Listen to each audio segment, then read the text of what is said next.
Good morning, one and all present here.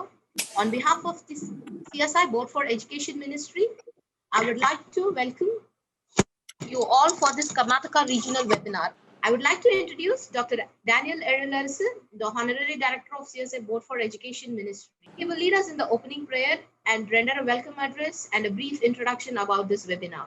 Let us pray. Our gracious and loving Heavenly Father, particularly in these days of pandemic, we know how much we come to you, we lean on you, we seek your care and concern, and you have been so gracious to all of us that we could see each day afresh, each day with new blessings and grace. As we begin this webinar, be with us, be with the and all those through this electronic media, so that all of us will be benefited through this regional seminar on new education policy in Kannada language. We love our neighbors and they love us too. And your love unites all of us. And together we give you thanks for this day and seek your guidance and blessings as we begin this webinar. In Jesus' name I pray, Amen. My dear friends, I have been asked to give a brief introduction about our webinar.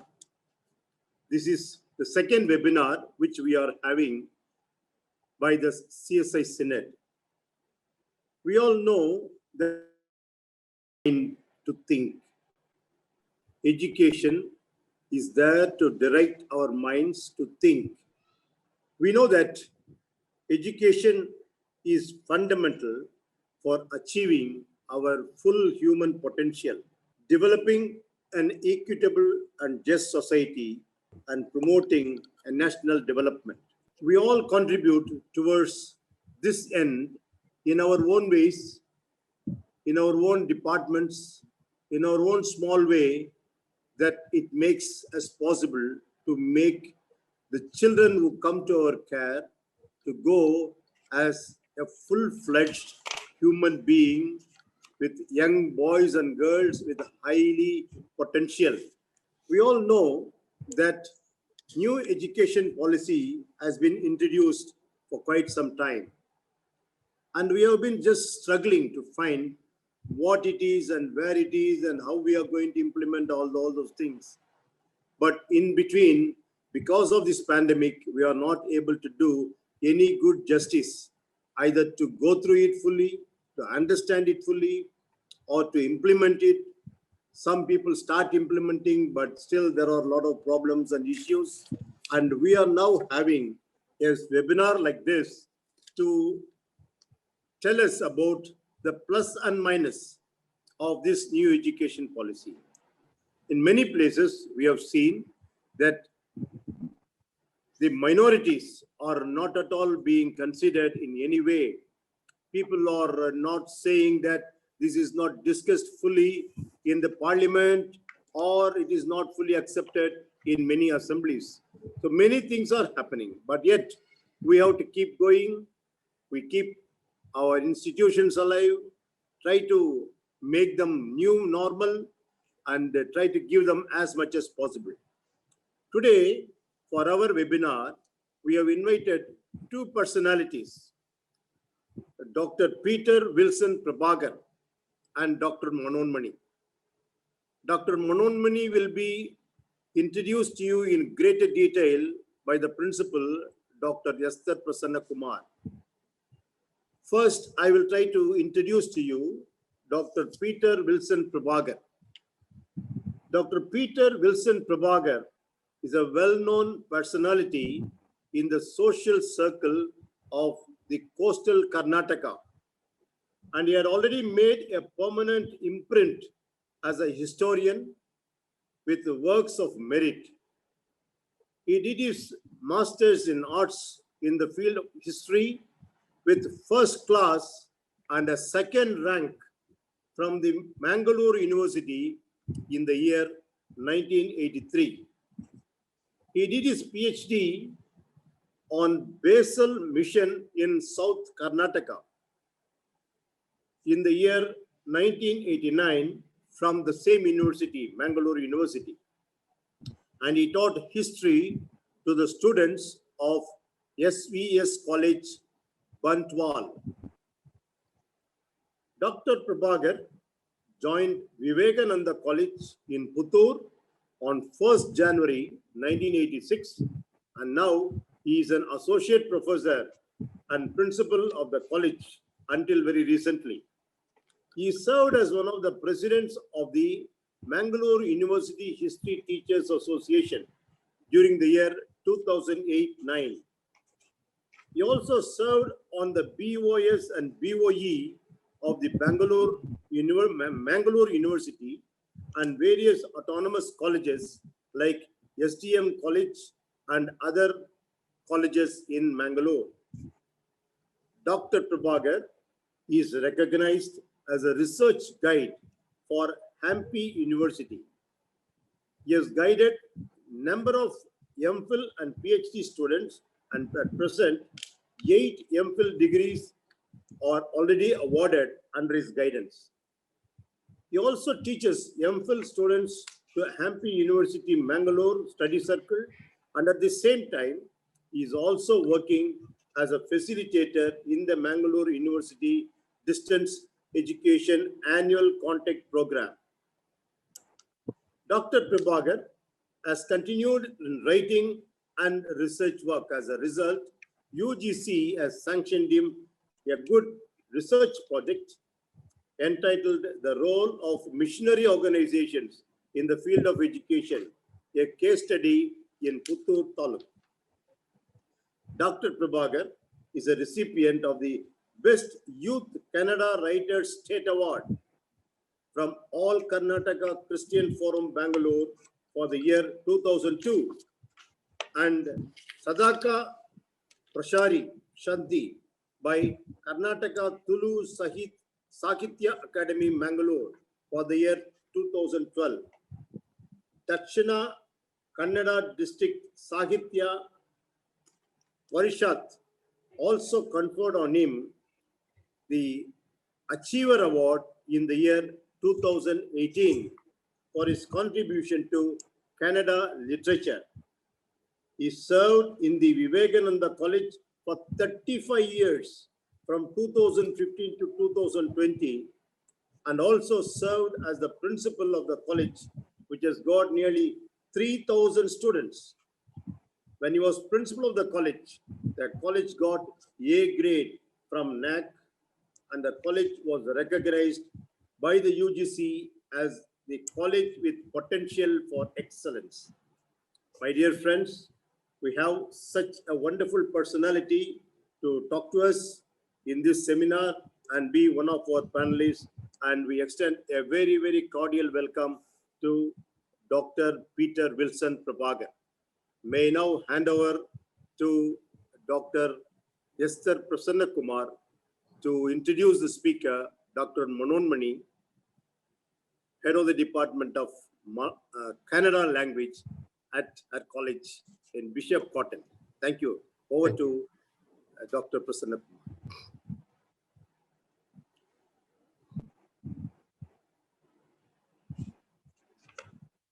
Unmute.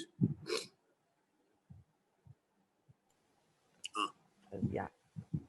So good morning and welcome to this meet of the Church of South India Education Department in collaboration with the Department of Communications. It is, I don't wonder such a program should happen because with Dr.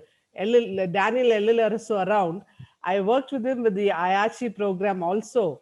So I know what a vibrant force he is. He will not let you go till you say yes to a program. So that's a kind of a coordinator and organizer that he is. So wonderful to have you, Dr. Daniel Elil on this Department of Education. So thank you for welcoming and recognizing our college. Well, we have done very well over the past 35 years, and we are an offshoot of the very ancient Bishop Cotton schools of a legacy of 150 years and more. Um, Now, when he called me and asked me for this program, he said it's a regional program, and this is to be on the national education policy. So when he said that, being a principal, he said, you have to speak. Well, I am not proficient in Kannada. I know someone who is much better than me in Kannada. We have our HOD, Dr. Mrs. Manon Mani, who is an excellent Kannada, literate. And also, I have seen her over the last 30 years. We have worked together in this institution for the last 30 years. And I've seen her working on her Kannada literature and going miles on this. Well, Dr. Mrs. Manon Mani, you know, she's a soft spoken person, but she's not so in the classroom. She has her own way with the students. And to speak about her, she is from Bangalore University, and she completed her MA with a first class gold medal in 1990. That is her track record. And of course, very soon she joined the Bishop Cotton Women's Christian College, and she has been serving here ever since 1990, and I think so. Yes, 1990. And she completed her PhD in 2012. She did her research work on Vachana literature. So that is her area. And I have seen some of her books that she has been trying to compare works of Christ also, and with the Kannada literature, and we'll come to that. She has designed the curriculum of the university, the BCom, the BBA, some way back from 2000, and been resource person for ICSE and ISC curriculum in 2014. She has published 5 research articles, a review on Chennavira's Kanavi's Tirpu, and Kannada Sahitya Sandarbhadalli Srivadi Adyayana. So this was published in the Journal of Women's Studies. A review on Sucheta Naik, and then Gideglu, then various other articles that she has researched and published. Her books also, study materials for the PUC, for the degree, for the postgraduates. She's edited Sahitya Salapa textbook for BCom, and for the BBA. Then she has edited textbooks for PG also. Basavana Mattu Eshu Krista, published by Muruga Math, and Vachana. Vachanas, she has been to the University of Bombay, and editor of also the first year BCom Kannada textbook of the City University here in Bangalore. Well, for her paper presentations and the various conferences that she has attended in Kittle College, Basveshwara Science College, Mumbai Kannada Sahitya Parishad, Kannada Department, Mumbai Universities. So she has done paper presentation in, of course, these are in Dharwad and Bagalkot, Mumbai. So that is her area of paper presentations, and she has attended lots of workshop, FDP training programs, workshops for PG, Bangalore University, Kannada Department, Home Science College in Bangalore. And so with the pre-university also, Dr. Manon Mani has a lot of contacts, especially in the making of textbooks, editing, and she has conducted various FDP programs with the sponsored by the Bangalore University, district level workshops for lecturers, workshop on Kuvempu, Sahitya on Kuvempu. Yeah, let me read that. Jamshat Mano Satwa, Department of Kannada, getting that word right, I suppose. And then she also conducted a 3-day seminar during the celebration of Suvarna Karnataka eminent. So the guest speaker was from Kittle College. These are the various training programs also she's conducted, and the awards and achievements. She's had a special recognition award as other than her teaching career from the NSS program. For the 5 years she was a program officer, she received a award for that, and then she received grants of 30,000 for the thesis.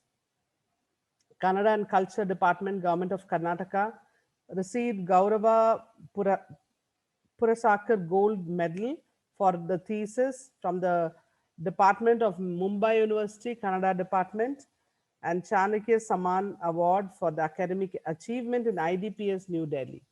So these are just a few of Dr. Manonmani's achievements and accomplishments. This is a wonderful forum, a platform where we can discuss the national education policy, and it is very thoughtful that you have also organized it in regional languages. And of course, we need guidelines. We need a system to be governed with, and under rules and regulations, we are looking into education, which is the promoter and a progressive link for the world itself. We are going through lots of changes, and the government has thought of various policies. Some could be advantageous, some could be very disadvantageous. But anyway, we are going to look at the pros and cons of how we take it forward. And so we welcome Dr. Manonmani into this program today, and welcome to Dr. Peter Wilson also. So we understand they are well informed on the national education policy, from which we can draw lots of inference. So thank you for allowing me to welcome Dr. Manonmani, Dr. Enil Arasu, and hope this program will go on well, and a good program, a good day for all the participants. Thank you. Thank you, ma'am. Thank you, ma'am, for introducing our panelists today. I welcome Dr. Peter Wilson to present on the theme. Over to our first panelist, Dr. Peter Wilson. ಏರು ಹಗಲಿನ ಹೊತ್ತಿನಲ್ಲಿ ಈ ಕಾರ್ಯಕ್ರಮದಲ್ಲಿ ಭಾಗವಹಿಸುವಂತ ಎಲ್ಲರಿಗೂ ಕೂಡ ಶುಭ ವಂದನೆಗಳು. Can you hear me? CSI ಸಿನೋಡಿನ education ministry board ಮೂಲಕ ಈ ಕಾರ್ಯಕ್ರಮವನ್ನು ಕಾರ್ಯಗತಗೊಳಿಸಿರುವುದಕ್ಕಾಗಿ ಮೊದಲಿಗೆ ಅಭಿನಂದನೆಯನ್ನು ಸಲ್ಲಿಸ್ತಾ ಇದ್ದೇನೆ. I am very grateful to Professor Dr. Daniel, Honorary Director, Board for Education Ministry, for giving me this opportunity. ಇಂದು ಮಂಡನೆ ಮಾಡಲಿರುವಂತ ಮುಖ್ಯ ವಿಷಯ impact of new education policy on the lives and the livelihood of students in educational institutions. ಅಂದರೆ ಶಿಕ್ಷಣ ಸಂಸ್ಥೆಗಳಲ್ಲಿನ ವಿದ್ಯಾರ್ಥಿಗಳ ಜೀವನ ಮತ್ತು ಜೀವನಾಧಾರದ ಮೇಲೆ ನೂತನ ಶಿಕ್ಷಣ ನೀತಿಯ ಪರಿಣಾಮ ಏನು? ಶಿಕ್ಷಣ ಮತ್ತು ಶಿಕ್ಷಣ ನೀತಿ ಎನ್ನುವುದು ಕೇವಲ ಒಬ್ಬ ವ್ಯಕ್ತಿಯ ಬದುಕಿಗೆ ಮಾತ್ರ ಸೀಮಿತವಾಗಿಲ್ಲ. ದೇಶ ಮತ್ತು ಅದರ ಸಾಂಸ್ಕೃತಿಕ ಬೆಳವಣಿಗೆಯಲ್ಲಿಯೂ ಅದರ ಪಾತ್ರ ಮಹತ್ವದು. ಸಂಸ್ಕೃತಿಯ ಮೂಲಕ ನಾಗರಿಕತೆ ಬೆಳೆಯುತ್ತದೆ. ಹಾಗಾಗಿ ಬದುಕು ಅಂದರೆ ಜೀವನ ಮತ್ತು ಇತ್ಯಾತ್ಮಕ ಚಿಂತನೆ ಶಿಕ್ಷಣದ ಆತ್ಮವಾಗಿರುತ್ತದೆ.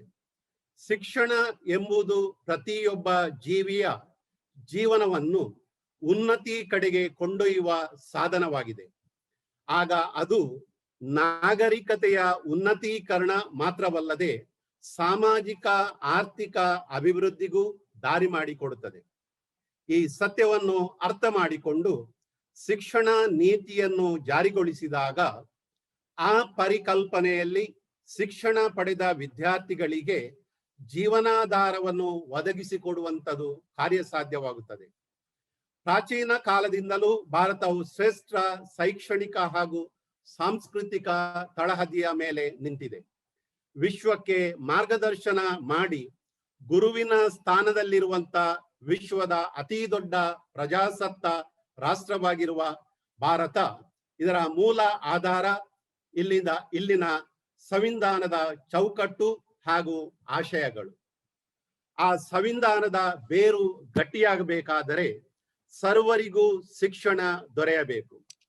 ಈ ದೃಷ್ಟಿಯನ್ನಿಟ್ಟುಕೊಂಡು ಶಿಕ್ಷಣದ ಗುರಿ ಸಾಧನೆ, ಶಿಕ್ಷಣದಲ್ಲಿ ಗುಣಮಟ್ಟ ಮತ್ತು ಸಮಾನತೆಗಳನ್ನು ವಾಸ್ತವಿಕ ನೆಲೆಗಟ್ಟಿನಲ್ಲಿ ಒದಗಿಸುವ ಜವಾಬ್ದಾರಿಯನ್ನು ಗಮನದಲ್ಲಿಟ್ಟುಕೊಂಡು 1949 ಡಾಕ್ಟರ್ ರಾಧಾಕೃಷ್ಣನ್ ಸಮಿತಿಯಿಂದ ಆರಂಭಿಸಿ 2020 ನೂತನ ಶಿಕ್ಷಣ ನೀತಿಯ ತನಕ ಸ್ವತಂತ್ರೋತ್ತರ ಭಾರತದಲ್ಲಿ ಶಾಲಾ ಶಿಕ್ಷಣ ಮತ್ತು ಉನ್ನತ ಶಿಕ್ಷಣದ ಬಗ್ಗೆ ಅನೇಕ ನೀತಿಗಳ ಪ್ರಕಟ ಮತ್ತು ಅನುಷ್ಠಾನಗಳಾಗಿವೆ. ಆದರೆ ಗುರಿ ಸಾಧನೆಯಲ್ಲಿ ಏರಬೇಕಾದ ಎತ್ತರ ಇನ್ನೂ ಮರೀಚಿಕೆಯಾಗಿದೆ.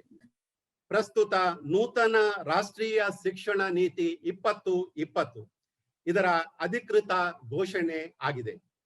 ಈ ರಾಷ್ಟ್ರೀಯ ಶಿಕ್ಷಣ ನೀತಿಯ ಪರ ವಿರೋಧ ಚರ್ಚೆಗಳು ಸಾಮಾನ್ಯ. ಆದರೆ ಯಾವುದೇ ಶಿಕ್ಷಣ ನೀತಿಯನ್ನು ವೈಭವೀಕರಿಸುವ ಅಥವಾ ಸಂಪೂರ್ಣವಾಗಿ ತಿರಸ್ಕರಿಸುವ ನಿಲುವಿಗೆ ಬಂದಾಗ ಶೈಕ್ಷಣಿಕ ಚಿಂತನೆಯ ಗುರಿಯನ್ನು ತಲುಪಲು ಸಾಧ್ಯವಾಗುವುದಿಲ್ಲ. ಈ ಹಿನ್ನೆಲೆಯಲ್ಲಿ ವಸ್ತುನಿಷ್ಠ ವಿಮರ್ಶೆಯ ಅಗತ್ಯವಿದೆ. ಇಂದು ಚರ್ಚೆಗೆ ಕೈಗೆತ್ತಿಕೊಂಡಿರುವಂತಹ ಮುಖ್ಯ ವಿಷಯ ಶಿಕ್ಷಣ ಸಂಸ್ಥೆಗಳಲ್ಲಿನ ವಿದ್ಯಾರ್ಥಿಗಳ ಜೀವನ ಮತ್ತು ಜೀವನಾಧಾರದ ಮೇಲೆ ನೂತನ ಶಿಕ್ಷಣ ನೀತಿಯ ಪರಿಣಾಮವೇನು? ಪ್ರಸ್ತುತ ಜಾರಿಗೊಂಡಿರುವಂತ ನೂತನ ಶಿಕ್ಷಣ ನೀತಿ ವಿದ್ಯಾರ್ಥಿಗಳ ಪ್ರಾಯದ ಆಧಾರದಲ್ಲಿ 5+3+3+4 ಮಾದರಿಯಲ್ಲಿ ತರಗತಿಗಳನ್ನು ವಿಭಜಿಸುವ ಇರಾದೆಯನ್ನು ಹೊಂದಿದೆ.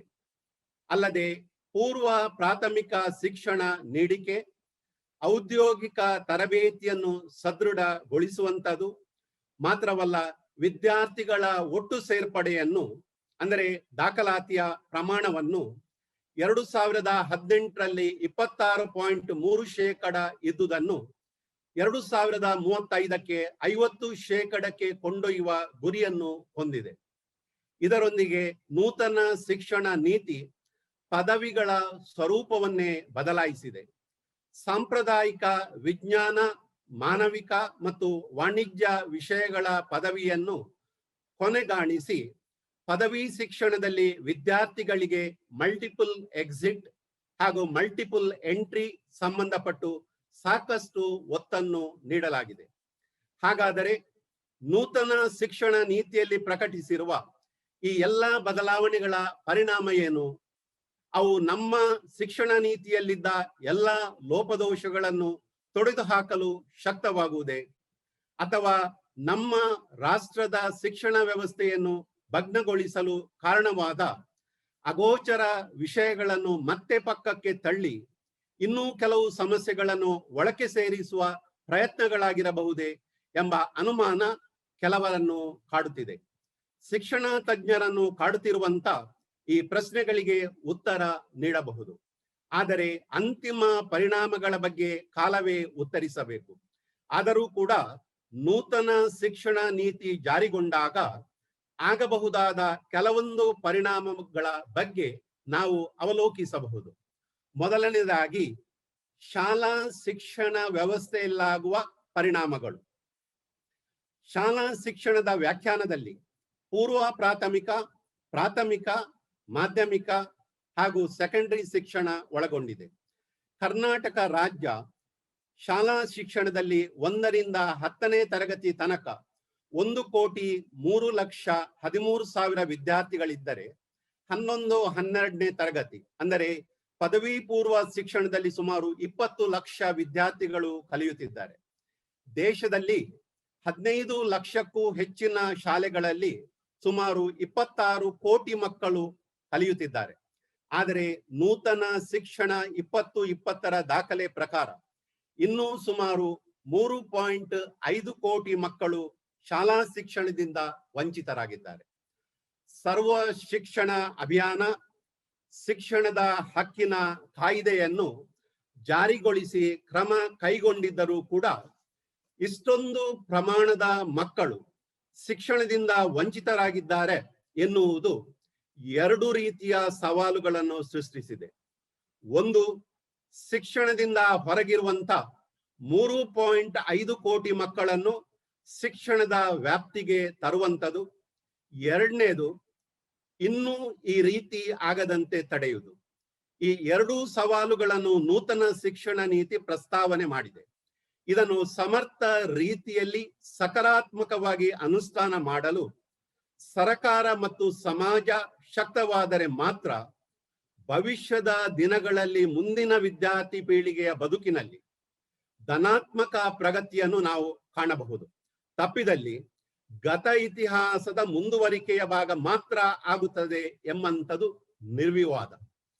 ಶಿಕ್ಷಣ ಹಕ್ಕು ಕಾಯ್ದೆ 6ರಿಂದ 14 ವರ್ಷ ವಯೋಮಾನದ ಮಕ್ಕಳ ಹಕ್ಕಿನ ರಕ್ಷಣೆ ಮಾಡಿದ್ದರೆ, ಶಿಕ್ಷಣದ ಹಕ್ಕಿನ ರಕ್ಷಣೆ ಮಾಡಿದ್ದರೆ, ನೂತನ ಶಿಕ್ಷಣ ನೀತಿ 3ರಿಂದ 18 ವಯೋಮಾನದ ಮಕ್ಕಳ ಶಾಲಾ ಶಿಕ್ಷಣ ವ್ಯವಸ್ಥೆಯನ್ನು ಒಪ್ಪಿಕೊಂಡಿದೆ.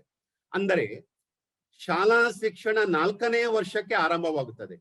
ಅಲ್ಲದೆ ವಂಚಿತ ವರ್ಗಗಳಿಗೆ ಪೂರ್ವ ಪ್ರಾಥಮಿಕ ಶಾಲಾ ವ್ಯವಸ್ಥೆಯ ಸೌಲಭ್ಯವನ್ನು ಒದಗಿಸಲಾಗುವುದು. ಇದರೊಂದಿಗೆ ಗಮನಿಸಬೇಕಾದ ಇನ್ನೊಂದು ಮುಖ್ಯ ವಿಷಯ ಏನೆಂದರೆ ಬಾಲ್ಯದ ಆರೈಕೆ, ಅಂದರೆ ಅರ್ಲಿ ಚೈಲ್ಡ್ ಕೇರ್ ಯೋಜನೆಯಡಿಯಲ್ಲಿ ಮಕ್ಕಳಿಗೆ ಪೌಷ್ಟಿಕ ಆಹಾರವನ್ನು ಒದಗಿಸುವುದು, ದೈಹಿಕ ಮತ್ತು ಮಾನಸಿಕ ಆರೋಗ್ಯದ ತಪಾಸಣೆ ಮತ್ತು ಮಧ್ಯಾಹ್ನದ ಊಟದ ವ್ಯವಸ್ಥೆಯ ಒಂದಿಗೆ ಪೌಷ್ಟಿಕವಾದ ಬೆಳಗಿನ ಉಪಹಾರವನ್ನು ಒದಗಿಸುವ ಬಗ್ಗೆ ನೂತನ ಶಿಕ್ಷಣ ನೀತಿಯಲ್ಲಿ ಪ್ರಸ್ತಾವಿಸಲಾಗಿದೆ. ಬರಹದ ರೂಪದಲ್ಲಿರುವಂತ ಈ ಪ್ರಸ್ತಾವನೆಗಳು ಅತ್ಯಂತ ಯಶಸ್ವಿಯಾಗಿ ಕಾರ್ಯಗತಗೊಂಡರೆ ಮಾತ್ರ ಆರ್ಥಿಕ ಸಾಮಾಜಿಕ ಸ್ಥಾನಮಾನ ವಂಚಿತ ವರ್ಗದ ವಿದ್ಯಾರ್ಥಿಗಳ ಮುಂದಿನ ಜೀವನ ಮತ್ತು ಜೀವನಾಧಾರಕ್ಕೆ ಇದೊಂದು ಸದೃಢ ಅಡಿಗಲ್ಲಾಗುವುದರಲ್ಲಿ ಸಂಶಯ ಇಲ್ಲ. ಶಾಲಾ ಶಿಕ್ಷಣ ಹಾಗೂ ಶಿಕ್ಷಣ ಮಾಧ್ಯಮದ ಬಗ್ಗೆ ಇದೊಂದು ಬಹುಚರ್ಚಿತ ವಿಷಯ. ಶಿಕ್ಷಣದ ಭಾಷಾ ಮಾಧ್ಯಮ 5ನೇ ತರಗತಿ ತನಕ ಮಾತೃಭಾಷೆಯಲ್ಲಿ ಶಿಕ್ಷಣ ನೀಡುವ ಬಗ್ಗೆ ಪ್ರಸ್ತಾವನೆ ಇದೆ. ಇದು ನಮ್ಮ ಸಮಾಜದಲ್ಲಿರಬಹುದಾದ ಸಮಸ್ಯೆಯನ್ನು ಮತ್ತಷ್ಟು ಕ್ಲಿಷ್ಟಕರಗೊಳಿಸುವುದರೊಂದಿಗೆ ಶಿಕ್ಷಣ ಸಂಸ್ಥೆಗಳಲ್ಲಿನ ವಿದ್ಯಾರ್ಥಿಗಳ ಭವಿಷ್ಯದ ಜೀವನ ಮತ್ತು ಜೀವನಾಧಾರದ ಮೇಲೆ ದೀರ್ಘಕಾಲಿಕವಾದಂತ ಪರಿಣಾಮ ಬೀರುವಂತ ಸಾಮರ್ಥ್ಯವನ್ನು ಹೊಂದಿದೆ. ಇದೊಂದು ಅತ್ಯಂತ ತಲೆನೋವಿನ ವಿಷಯ. ಯಾಕಂದರೆ ಮನೆಯಲ್ಲಿ ಬಳಸುವಂತ ಭಾಷೆ, ಸ್ಥಳೀಯವಾಗಿ ರೂಢಿಯಲ್ಲಿರುವಂತ ಭಾಷೆ ಅಥವಾ ರಾಜ್ಯ ಭಾಷೆ, ದೇಶದಲ್ಲಿ ಹೆಚ್ಚು ಆಗುವ ಭಾಷೆ ಮತ್ತು ಜಾಗತಿಕ ಪರಿಕಲ್ಪನೆಯಲ್ಲಿ ಬದುಕನ್ನು ರೂಪಿಸಿಕೊಳ್ಳುವುದಕ್ಕೆ ಪೂರಕವಾದ ಭಾಷೆ, ಇದು ಬೇರೆ ಬೇರೆ ಆದಾಗ ಭಾಷಾ ಸೂತ್ರದ ಸಮಸ್ಯೆ ಹೆಚ್ಚಾಗುತ್ತದೆ. ನೂತನ ಶಿಕ್ಷಣ ನೀತಿ ಈ ವಿಷಯದಲ್ಲಿ 2 ರೀತಿಯ ಗೊಂದಲವನ್ನು ಸೃಷ್ಟಿಸಿದೆ. ಬಳಸುವ ಭಾಷೆಯು ಸ್ಪಷ್ಟವಾಗಿಲ್ಲ. ಮೊದಲನೇದಾಗಿ ಮನೆ ಭಾಷೆ, ಮಾತೃಭಾಷೆ, ಸ್ಥಳೀಯ ಭಾಷೆ ಮತ್ತು ಪ್ರಾಂತೀಯ ಭಾಷೆ ಬೇರೆ ಬೇರೆ ಆಗಿರಬಹುದು ಎಂದು ಸೂಚಿಸಲಾಗಿದೆ. ಎರಡನೇ ಗೊಂದಲ ಏನೆಂದರೆ ಎಲ್ಲೆಲ್ಲಿ ಸಾಧ್ಯವೋ, ಅಂದರೆ ವೆರೆವರ್ ಪಾಸಿಬಲ್, ಅಲ್ಲಿ ಸಾಧ್ಯತೆಯ ಆಧಾರದ ಮೇಲೆ ಕನಿಷ್ಠ 5ನೇ ತರಗತಿಯ ತನಕ ಮತ್ತು ಆದ್ಯತೆಯ ಮೇರೆಗೆ ಅದನ್ನು 8ನೇ ತರಗತಿಯ ತನಕ ಹಾಗೂ ತದನಂತರದ ಶಿಕ್ಷಣಕ್ಕೂ ಮಾತೃಭಾಷೆ ಅಥವಾ ಪ್ರಾಂತೀಯ ಭಾಷೆ ಶಿಕ್ಷಣ ಮಾಧ್ಯಮವಾಗಬೇಕೆಂದು ಅಡ್ಡಗೋಡೆಯ ಮೇಲೆ ದೀಪವಿಟ್ಟಂತೆ ಹೇಳಲಾಗಿದೆ. ಇದು ವಿವಾದಗಳೊಂದಿಗೆ ಸಾಕಷ್ಟು ಪರಿಣಾಮವನ್ನು ಕೂಡ ಬೀರಬಹುದು. ಮನೆಯಲ್ಲಿ ಮಾತೃಭಾಷೆಯಲ್ಲಿ ಮಾತಾಡುವ ಮಗುವಿಗೆ ಪ್ರಸ್ತುತ ಸನ್ನಿವೇಶದಲ್ಲಿ ಇಂಗ್ಲಿಷ್ ಭಾಷೆಯಲ್ಲಿ ಕೂಡ ಪರಿಣಿತಿಯನ್ನು ನೀಡುವಂಥದ್ದು ಅವಶ್ಯವಾಗಿದೆ. ನಮ್ಮ ದೇಶದಲ್ಲಿ ರಾಜ್ಯಗಳ ಸೀಮಾರೇಖೆಯನ್ನು ಮೀರಿ ಜನರು ವಲಸೆ ಹೋಗುವಂಥದ್ದು ಸಾಮಾನ್ಯ. ನಮ್ಮ ದೇಶದ ಆರ್ಥಿಕ ಸಾಮಾಜಿಕ ವ್ಯವಸ್ಥೆಯು ಮುಖ್ಯವಾಗಿ ಕಾರ್ಮಿಕರ ಸಾರ್ವತ್ರಿಕ ವಲಸೆ ಮತ್ತು ಮರುವಲಸೆ ಸಮಸ್ಯೆಯನ್ನು ಜೀವಂತವಾಗಿರಿಸಿದೆ. ಈ ಕಾರ್ಮಿಕರ ಮಕ್ಕಳು ತಮ್ಮ ಹೆತ್ತವರ ವಲಸೆಯಿಂದಾಗಿ ಶಿಕ್ಷಣ ಸಂಸ್ಥೆಗಳಿಗೆ ದಾಖಲಾತಿ ಆದರೂ ಕೂಡ 13 ವರ್ಷ ವಯಸ್ಸಿನ ತನಕ, ಅಂದರೆ 8ನೇ ತರಗತಿ 8th ಸ್ಟ್ಯಾಂಡರ್ಡ್ ತನಕ ಜಾಗತಿಕ ಭಾಷೆಯಾದ ಇಂಗ್ಲಿಷ್ ಕಲಿಕೆಗೆ ತಮ್ಮನ್ನು ತೆರೆದುಕೊಳ್ಳುವುದು ಸಾಧ್ಯ ಆಗುವುದಿಲ್ಲ. ಅಂತಹ ಸಂದರ್ಭದಲ್ಲಿ ಮಕ್ಕಳಿಗಾಗಿ ತಯಾರಿಸಲಾದಂತ ಡಿಜಿಟಲ್ ಸಾಧನಗಳ ಬಳಕೆಯ ಹೆಚ್ಚಳದ ನಿರೀಕ್ಷೆ ಸಾಧ್ಯವಿಲ್ಲದ ಮಾತು. ಇದು ಹಲವು ತಲೆಮಾರುಗಳ ತನಕ ಮಕ್ಕಳ ಇಂಗ್ಲಿಷ್ ಭಾಷಾ ಸಂವಹನ ಕೌಶಲ್ಯದ ಕೊರತೆಗೆ ಕಾರಣವಾಗುವುದರೊಂದಿಗೆ ಅವರ ಗಣಕ ಜಾಲಬಂಧ, ಸಾಮಾಜಿಕ ಒಡನಾಟ ಮತ್ತು ಅರಿವು, ತಿಳುವಳಿಕೆಯ ಕೌಶಲ್ಯಗಳಿಗೆ ತಡೆ ಹಾಕುವ ಸಾಧ್ಯತೆಯನ್ನು ಹೆಚ್ಚಿಸಿದೆ. ಇದು ನೂತನ ಶಿಕ್ಷಣ ನೀತಿಯಲ್ಲಿ ತಂತ್ರಜ್ಞಾನ ಬಳಕೆಯನ್ನು ಹೆಚ್ಚಿಸಬೇಕು ಎಂಬ ನೀತಿಗೆ ತದ್ವಿರುದ್ಧವಾಗಿ ಹೋಗುವಂತ ಅಪಾಯ ಇದೆ. ಆದರೆ ತಂತ್ರಜ್ಞಾನ ಎಂಬಂಥದ್ದು ಪರಂಪರಾ ಶಿಕ್ಷಣದ ಪರ್ಯಾಯ ವ್ಯವಸ್ಥೆ ಅಲ್ಲ, ಪೂರಕ ವ್ಯವಸ್ಥೆ ಮಾತ್ರ ಎಂಬುದನ್ನು ಅದರ ಅನುಷ್ಠಾನ ಹಂತದಲ್ಲಿ ನೆನಪಿಸಿಕೊಳ್ಳುವಂತ ಅಗತ್ಯ ಇದೆ. ತಪ್ಪಿದಲ್ಲಿ ವಿದ್ಯಾರ್ಥಿಗಳು ತಂತ್ರಜ್ಞಾನದ ದಾಸರಾಗಿ ಹಣ ಗಳಿಸುವ ಯಂತ್ರವಾಗಿ ಮಾರ್ಪಾಟು ಆಗಬಹುದು. ವಿದ್ಯಾರ್ಥಿಗಳ ಬದುಕು ಎಂಬುದು ಆರ್ಥಿಕ ಸಾಮಾಜಿಕ ಸ್ಥಿರತೆಯೊಂದಿಗೆ ದೇಶದ ಇತಿಹಾಸ, ಪರಂಪರೆ, ಪುಸ್ತಕ ಹವ್ಯಾಸ ಮತ್ತು ಲಲಿತ ಕಲೆಯ ತಿಳುವಳಿಕೆಯನ್ನು ಹೊಂದುವುದು ಕೂಡ ಆಗಿದೆ. ಇಲ್ಲದಿದ್ದರೆ ಅವರ ಬದುಕಿನಲ್ಲಿ ಜೀವಂತಿಕೆಯ ಕೊರತೆ ಕಂಡು ಬರಬಹುದು. ಜೀವಂತಿಕೆ ಇಲ್ಲದಂತ ಬದುಕಲ್ಲ, ಅದು ಅವರ ಜೀವನಾಧಾರವನ್ನು ಪರಿಮಿತಿಗೊಳಿಸುವಂತ ಭಯವಿದೆ. ಹೊಸ ಶಿಕ್ಷಣ ನೀತಿಯನ್ನು ಜಾರಿಗೊಳಿಸುವಾಗ ಈ ಎಲ್ಲ ಪ್ರಶ್ನೆಗಳಿಗೆ ಉತ್ತರ ಹುಡುಕುವಂತ ಪ್ರಯತ್ನವನ್ನು ಮಾಡಬೇಕಾದಂತ ಅನಿವಾರ್ಯತೆ ಕೂಡ ಇದೆ. ನೂತನ ಶಿಕ್ಷಣ ನೀತಿಯಲ್ಲಿ ವಿದ್ಯಾರ್ಥಿಗಳ ಭವಿಷ್ಯದ ಜೀವನದ ಮೇಲೆ ಅತ್ಯಂತ ದೀರ್ಘಕಾಲಿಕವಾದ ಪರಿಣಾಮ ಬೀರಬಹುದಾದಂತ ಇನ್ನೊಂದು ಮುಖ್ಯ ವಿಷಯ, ಕಲಿಕೆಯ ಆರಂಭಿಕ ಹಂತದಿಂದಲೇ ಔದ್ಯೋಗಿಕ ಕೋರ್ಸ್, ಅಂದರೆ ವೊಕೇಶನಲ್ ಕೋರ್ಸುಗಳಿಗೆ ನೀಡಿರುವಂತ ಹೆಚ್ಚಿನ ಮಹತ್ವ. ಇದು ಮುಂದಿನ ದಿನಗಳಲ್ಲಿ ಉನ್ನತ ಶಿಕ್ಷಣ ಮತ್ತು ವೃತ್ತಿ ಶಿಕ್ಷಣದಲ್ಲಿ ಹೆಚ್ಚಿನ ವಿದ್ಯಾರ್ಥಿಗಳು ಆಸಕ್ತಿ ಕಳಕೊಳ್ಳಲು ಕಾರಣವಾಗಬಹುದು. ಯಾಕೆಂದರೆ ಭಾರತದಂತ ದೇಶದಲ್ಲಿ ಮುಖ್ಯವಾಗಿ ಗ್ರಾಮೀಣ ಭಾಗದ ವಿದ್ಯಾರ್ಥಿಗಳು ಆರ್ಥಿಕ ಸಮಸ್ಯೆಯ ಕಾರಣದಿಂದ ಆರಂಭಿಕ ಶಿಕ್ಷಣದ ಹಂತದಲ್ಲಿಯೇ ಇಂಥ ಚಿಕ್ಕ ಪುಟ್ಟ ತರಬೇತಿಯನ್ನು ಪಡೆದು ಔದ್ಯೋಗಿಕ ಕ್ಷೇತ್ರದಲ್ಲಿ ಒಮ್ಮೆ ನೆಲೆಯೂರಿದರೆ ಆರ್ಥಿಕ ಸೌಲಭ್ಯ ಕಳಕೊಳ್ಳುವ ಭೀತಿಯಿಂದಾಗಿ ಉನ್ನತ ಶಿಕ್ಷಣದ ಬಗ್ಗೆ ಕೆಲವೊಂದು ವಿದ್ಯಾರ್ಥಿಗಳು ಮಾತ್ರ ಆಸಕ್ತಿ ಉಳಿಸಿಕೊಳ್ಳುವಂತ ಭಯವಿದೆ.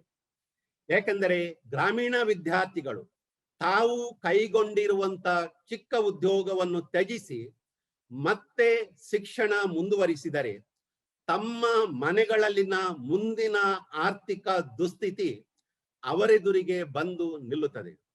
ಇದು ಉನ್ನತ ಶಿಕ್ಷಣದ ಮೂಲಕ ಭವಿಷ್ಯದಲ್ಲಿ ದೀರ್ಘಕಾಲಿಕವಾಗಿ ಸ್ಥಿರವಾದ ಜೀವನಾಧಾರವನ್ನು ಗಳಿಸಿ ಸಮಾಜದಲ್ಲಿ ಅರ್ಥಪೂರ್ಣ ಬದುಕನ್ನು ಬಾಳಬೇಕೆಂಬುದಕ್ಕಿಂತ ತಕ್ಷಣ ಹೆಚ್ಚಿನ ಹಣ ಗಳಿಸುವುದು ಮುಖ್ಯವಾದಂಥದ್ದು ಎಂಬ ಚಿಂತನೆಗೆ ನಡೆಸುವುದರಿಂದ ಮುಂದಿನ ದಿನಗಳಲ್ಲಿ ಮತ್ತೆ ಗ್ರಾಮೀಣ ವಿದ್ಯಾರ್ಥಿಗಳು ಗತಚರಿತ್ರೆಯ ಹಾದಿಯಲ್ಲಿಯೇ ಹೆಜ್ಜೆ ಇಡಬೇಕಾದಂತ ಅಪಾಯ ಇದೆ.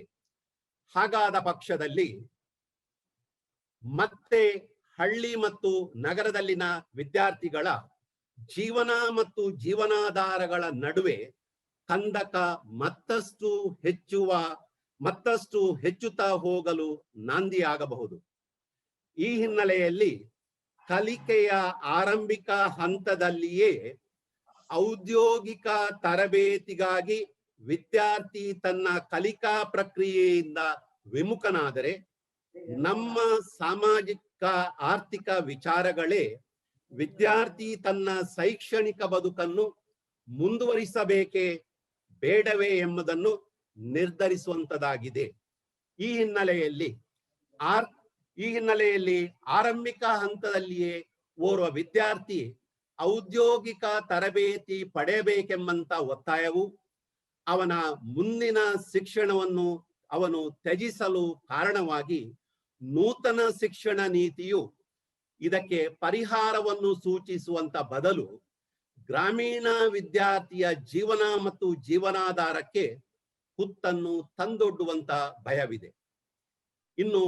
ಇನ್ನೊಂದು ಮುಖ್ಯ ವಿಚಾರ, ಶಾಲಾ ಶಿಕ್ಷಣವನ್ನು 12 ವರ್ಷದ ಬದಲಿಗೆ ದೀರ್ಘಕಾಲಿಕವಾಗಿ 15 ವರ್ಷ ಅವಧಿಗೆ ಕೊಂಡೊಯ್ದುದರಿಂದ ಬಡವರು ಹಾಗೂ ಸಾಮಾಜಿಕ ಆರ್ಥಿಕವಾಗಿ ತೀರಾ ಕೆಳ ಅಂಚಿನಲ್ಲಿರುವಂತ ಹೆಚ್ಚಿನ ವಿದ್ಯಾರ್ಥಿಗಳು ಶಾಲಾ ಶಿಕ್ಷಣದಿಂದ ಹೊರಗುಳಿಯುವಂತ ಪರಿಸ್ಥಿತಿ ಬರಬಹುದು ಎಂಬಂತ ಭೀತಿ ಇದೆ.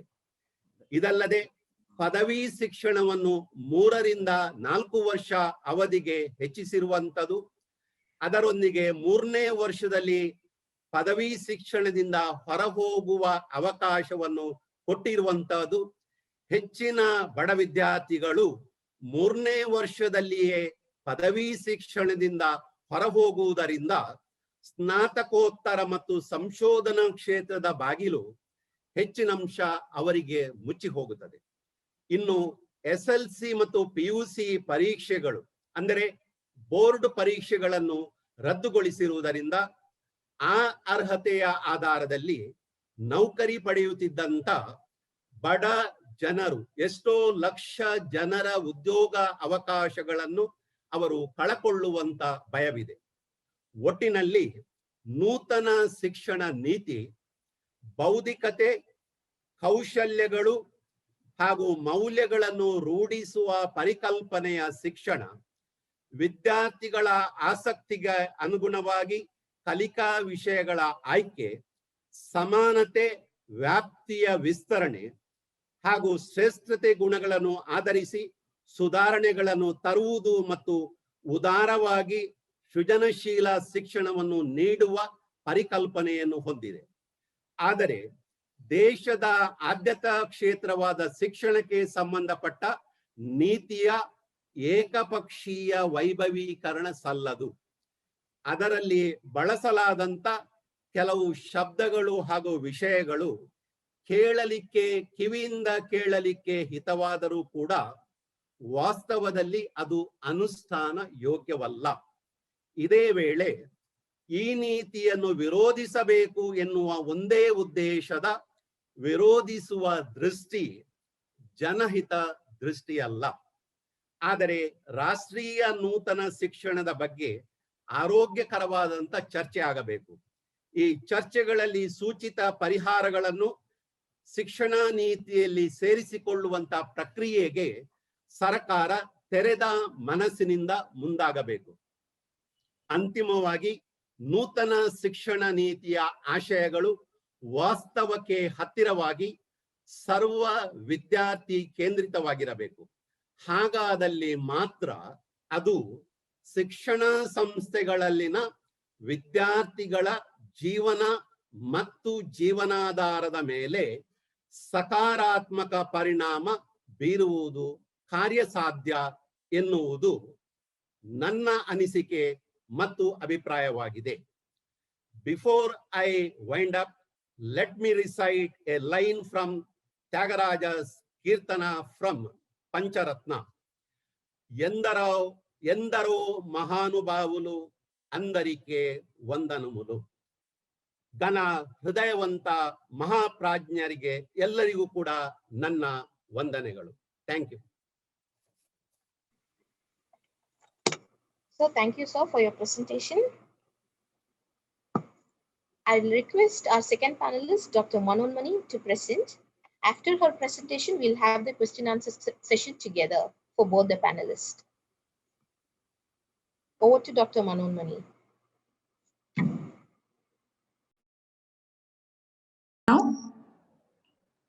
ಎಲ್ಲರಿಗೂ ನಮಸ್ಕಾರ. ದಕ್ಷಿಣ ಭಾರತ ಸಭೆಯ ಶಿಕ್ಷಣ ಮಂಡಳಿ ಮತ್ತು ಸಂವಹನ ವಿಭಾಗದ ಸಹಯೋಗದಲ್ಲಿ ಆಯೋಜಿತವಾಗಿರುವ ಕರ್ನಾಟಕ ಪ್ರಾದೇಶಿಕ ಜಾಲಗೋಷ್ಠಿಯಲ್ಲಿ ಪಾಲ್ಗೊಳ್ಳಲು ಅವಕಾಶ ನೀಡಿರುವ CSI ಸಿನಾಡ್ನ ಆದರಣೀಯ ಸನ್ಮಾನ್ಯ ಮಾಡರೇಟರ್ ಅವರಿಗೆ, ಸನ್ಮಾನ್ಯ ಡೆಪ್ಯೂಟಿ ಮಾಡರೇಟರ್ ಅವರಿಗೆ, ಕರ್ನಾಟಕ ಸೆಂಟ್ರಲ್ ಡಯೋಸಿಸ್ನ ಆದರಣೀಯ ಬಿಷಪ್ ಅವರಿಗೆ, ಎಜುಕೇಶನ್ ಮಿನಿಸ್ಟ್ರಿಯ ಗೌರವ ನಿರ್ದೇಶಕರಾದ ಡಾಕ್ಟರ್ ಡ್ಯಾನಿಯಲ್ ಅವರಿಗೆ, ಹಾಗೂ ಮಂಗಳೂರಿನ ಕಾಲೇಜಿನ ವಿವೇಕಾನಂದ ಕಾಲೇಜಿನ ಪ್ರಾಂಶುಪಾಲರಾದ ಡಾಕ್ಟರ್ ಪೀಟರ್ ವಿಲ್ಸನ್ ಪ್ರಭಾಕರ್ ಅವರಿಗೆ, ಹಾಗೂ ಬಿಷಪ್ ಕಾಟನ್ ಮಹಿಳಾ ಕ್ರಿಶ್ಚಿಯನ್ ಕಾಲೇಜಿನ ನಮ್ಮ ಪ್ರಾಂಶುಪಾಲರಾದ ಪ್ರೊಫೆಸರ್ ಎಸ್ತರ್ ಪ್ರಸನ್ನಕುಮಾರ್ ಅವರಿಗೆ ಮೊದಲು ಕೃತಜ್ಞತೆಗಳನ್ನು ಸಲ್ಲಿಸುತ್ತೇನೆ. ಜುಲೈ 29, 2020ರಲ್ಲಿ ಕೇಂದ್ರ ಸರ್ಕಾರವು ನೂತನ ರಾಷ್ಟ್ರೀಯ ಶಿಕ್ಷಣ ನೀತಿಯನ್ನ ಅಂಗೀಕರಿಸಿದ ಸಂದರ್ಭದಲ್ಲಿ ಈ ಹೊಸ ಶಿಕ್ಷಣ ಸಂಹಿತೆ ಏನೆಲ್ಲ ಸುಧಾರಣೆಗಳನ್ನ, ಏನೆಲ್ಲ ಮಾರ್ಪಾಟುಗಳನ್ನು, ಯಾವೆಲ್ಲ ಬಗೆಯ ವಿನೂತನ ಶಿಕ್ಷಣ ಪ್ರಯೋಗಗಳನ್ನ ಮಾಡಲಿದೆಯೋ ಎಂಬ ಬಗ್ಗೆ ಸಹಜ ಕುತೂಹಲ ದೇಶದ ಎಲ್ಲ ನಾಗರಿಕರಲ್ಲಿ ಮೂಡಿತು.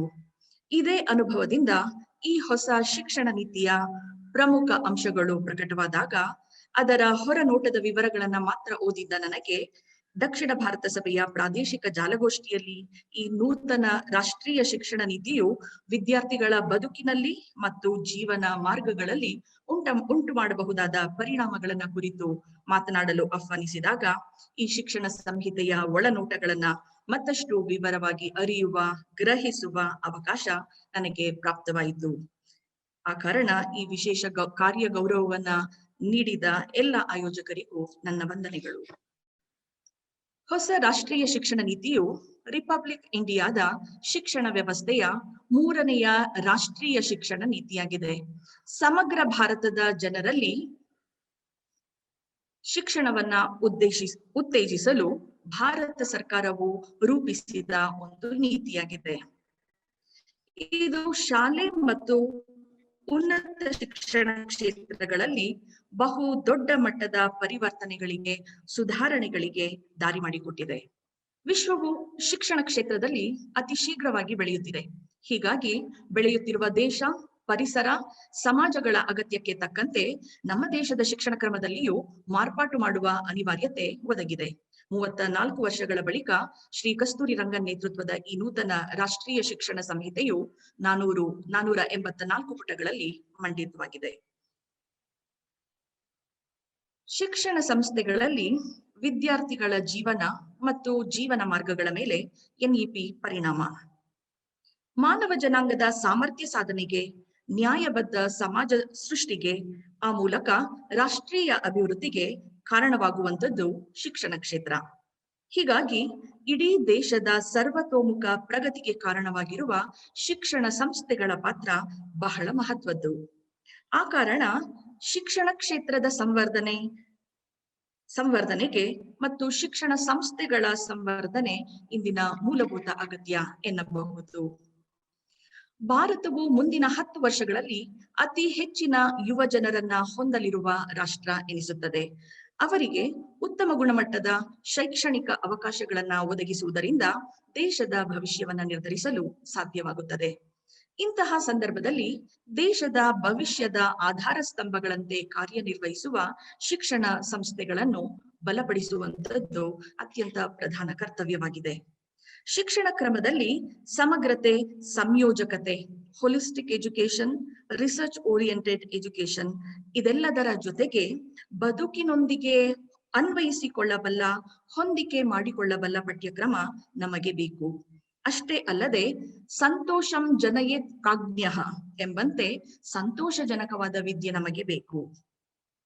ರಾಷ್ಟ್ರೀಯ ಶಿಕ್ಷಣ ನೀತಿಯ 4 ಅಂಗಗಳನ್ನ ಗಮನಿಸುವುದಾದರೆ ಶಾಲಾ ಶಿಕ್ಷಣ, ಉನ್ನತ ಶಿಕ್ಷಣ, ಕೇಂದ್ರೀಕರಿಸಬೇಕಾದ ಇತರ ಪ್ರಮುಖ ಕ್ಷೇತ್ರಗಳು ಮತ್ತು ಈ ನೀತಿಯ ಅಳವಡಿಕೆಗೆ ಅಗತ್ಯವಾದ ಕ್ರಮಗಳು, ಈ 4 ನೆಲೆಗಳಲ್ಲಿ ಈ ರಾಷ್ಟ್ರೀಯ ಶಿಕ್ಷಣ ನೀತಿ ಮಂಡಿತವಾಗಿದೆ. ಇನ್ನು ಈ ರಾಷ್ಟ್ರೀಯ ಶಿಕ್ಷಣ ನೀತಿಯ ಪ್ರಮುಖ ಆಶಯಗಳನ್ನ ಗಮನಿಸುವುದಾದರೆ, ಭಾರತದಲ್ಲಿ ಅತ್ಯುನ್ನತ ಗುಣಮಟ್ಟದ ಶಿಕ್ಷಣವು ಯಾವುದೇ ಸಾಮಾಜಿಕ ಆರ್ಥಿಕ ಹಿನ್ನೆಲೆಯ ಪರಿಗಣನೆ ಇಲ್ಲದೆ ಎಲ್ಲರಿಗೂ ಸಮಾನವಾಗಿ ದೊರೆಯಬೇಕು ಎನ್ನುವಂಥದ್ದೇ ಈ ಶಿಕ್ಷಣ ನೀತಿಯ ಪ್ರಧಾನ ಆಶಯವಾಗಿದೆ ಎನ್ನಬಹುದು. ವ್ಯಕ್ತಿ, ಸಮಾಜ, ದೇಶ ಮತ್ತು ಪ್ರಪಂಚದ ಒಳಿತಿಗಾಗಿ ನಮ್ಮ ದೇಶದ ಶ್ರೀಮಂತ ಪ್ರತಿಭೆಗಳು ಮತ್ತು ಸಂಪನ್ಮೂಲಗಳನ್ನ ಅಭಿವೃದ್ಧಿಪಡಿಸಲು ಸಾರ್ವತ್ರಿಕವಾದ ಮತ್ತು ಉನ್ನತ ಗುಣಮಟ್ಟದ ಶಿಕ್ಷಣವು ಪ್ರಧಾನ ಮಾರ್ಗವಾಗಿದೆ. ಹೀಗಾಗಿ ಈ ಶಿಕ್ಷಣ ನೀತಿಯು ಹೊಸ ಕಾಲಮಾನದಲ್ಲಿ ಆವಿರ್ಭಾವವಾಗುತ್ತಿರುವ ಅನೇಕ ಅಗತ್ಯಗಳನ್ನ ಪೂರೈಸುವ ಗುರಿ ಹೊಂದಿದೆ. ಅವುಗಳಲ್ಲಿ ಮೊದಲನೆಯದಾಗಿ ವಿದ್ಯಾರ್ಥಿ ಕೇಂದ್ರಿತ ಶಿಕ್ಷಣ, ಎಂದರೆ ಸ್ಟೂಡೆಂಟ್ ಸೆಂಟ್ರಿಕ್ ಎಜುಕೇಶನ್. ಹೊಸ ರಾಷ್ಟ್ರೀಯ ಶಿಕ್ಷಣ ನೀತಿಯಲ್ಲಿ ವಿದ್ಯಾರ್ಥಿಗಳನ್ನ ಕೇಂದ್ರೀಕರಿಸಿ ಪಠ್ಯಗಳನ್ನ ರಚಿಸಲಾಗುವುದು. Less content, more learning with critical thinking. ದೇಶದ ಪ್ರತಿಯೊಂದು ಮಗುವೂ ಸಾಕ್ಷರಗೊಳ್ಳಬೇಕು. ದೇಶದ ಪ್ರತಿ ಮಕ್ಕಳಿಗೆ ವಿದ್ಯೆ ಲಭ್ಯವಾಗಬೇಕು.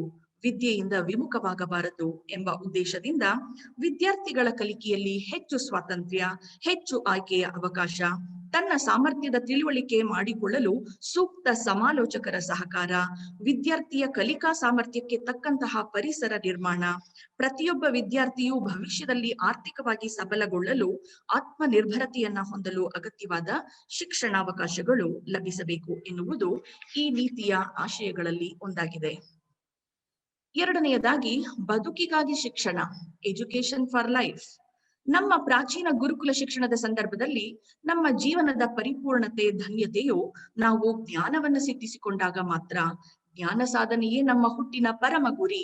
ಯಾರು ವಿದ್ಯೆಯನ್ನ ಯಾಚಿಸುವನೋ ಬೇಡುವನೋ ಅವನೇ ವಿದ್ಯಾರ್ಥಿ ಎಂಬೆಲ್ಲ ತತ್ವ ಸಿದ್ಧಾಂತಗಳು ರೂಢಿಯಲ್ಲಿದ್ದವು. ಆದರೆ ಇಂದು to lead a life we need education. ಬದುಕನ್ನ ನಡೆಸಲು ಉತ್ತಮ ಶಿಕ್ಷಣ ಕ್ರಮ ನಮಗೆ ಬೇಕು.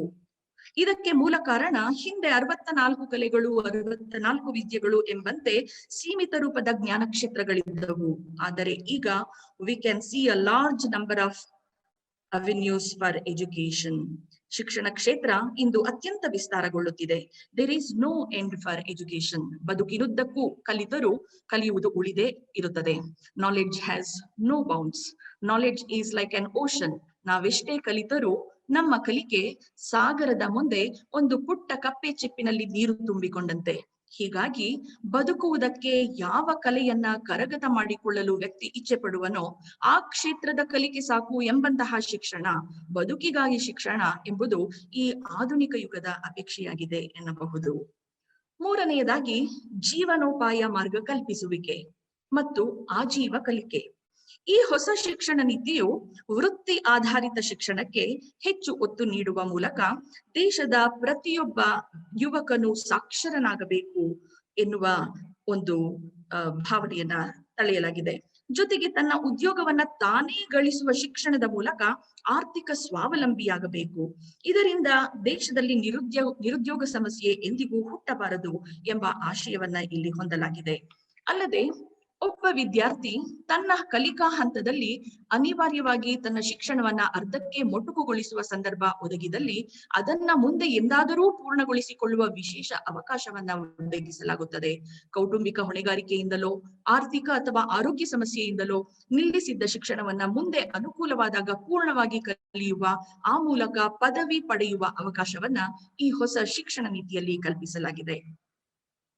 ಮುಂದಿನ ಅಂಶ ಪಂಚತತ್ವಗಳು. ಪ್ರತಿಯೊಬ್ಬ ವ್ಯಕ್ತಿಯ ಅಸ್ತಿತ್ವಕ್ಕೆ ಪಂಚಭೂತಗಳು ಎಂದರೆ ಭೂಮಿ, ಆಕಾಶ, ಗಾಳಿ, ನೀರು, ಬೆಂಕಿ ಹೇಗೆ ಅವಶ್ಯಕವೋ ಹಾಗೆ ಈ ಹೊಸ ಶಿಕ್ಷಣ ನೀತಿಯು ಪಂಚತತ್ವಗಳನ್ನ ಆಧರಿಸಿ ರೂಪುಗೊಂಡಿದೆ ಎನ್ನಲಾಗಿದೆ.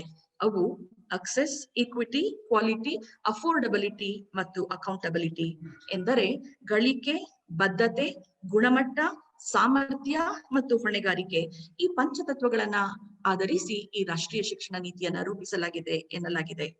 ಜಾಗತಿಕ ಮಟ್ಟದ ನಾಯಕತ್ವ. ವಿಶ್ವದ ಹಲವು ರಾಷ್ಟ್ರಗಳ ಆರ್ಥಿಕ, ಬೌದ್ಧಿಕ, ಸಾಮಾಜಿಕ ಪ್ರಗತಿಗೆ ಸರಿಸಮನಾಗಿ ನಮ್ಮ ದೇಶವು ಪ್ರಗತಿ ಹೊಂದಬೇಕಾದರೆ ಶಿಕ್ಷಣ ಕ್ಷೇತ್ರವೊಂದೇ ಅದನ್ನ ಎತ್ತಿ ಹಿಡಿಯುವ ಮಾನದಂಡ. ಹೀಗಾಗಿ to reach excellence in education, ಉನ್ನತ ಶಿಕ್ಷಣದಲ್ಲಿ ಶ್ರೇಷ್ಠತೆಯನ್ನ ಸಾಧಿಸುವ ಸಲುವಾಗಿ ಆ ಒಂದು ಗುರಿಯನ್ನ ಈ ನೀತಿಯು ಹೊಂದಿದೆ. ಆರ್ಥಿಕ ಬೆಳವಣಿಗೆ, ಸಾಮಾಜಿಕ ನ್ಯಾಯ, ವೈಜ್ಞಾನಿಕ ಪ್ರಗತಿ, ರಾಷ್ಟ್ರೀಯ ಏಕೀಕರಣ, ಸಂಸ್ಕೃತಿ ಸಂರಕ್ಷಣೆ ಆ ಮೂಲಕ ವಿಶ್ವ ಮಟ್ಟದ ನಾಯಕತ್ವ ಹೊಂದಲು ನಿರಂತರವಾಗಿ ಮುನ್ನಡೆಯಲು ಭಾರತವು ಸಾರ್ವತ್ರಿಕವಾಗಿ ಗುಣಮಟ್ಟದ ಶಿಕ್ಷಣವನ್ನ ಒದಗಿಸುವುದು ಇಂದು ಅತ್ಯಗತ್ಯವಾಗಿದೆ.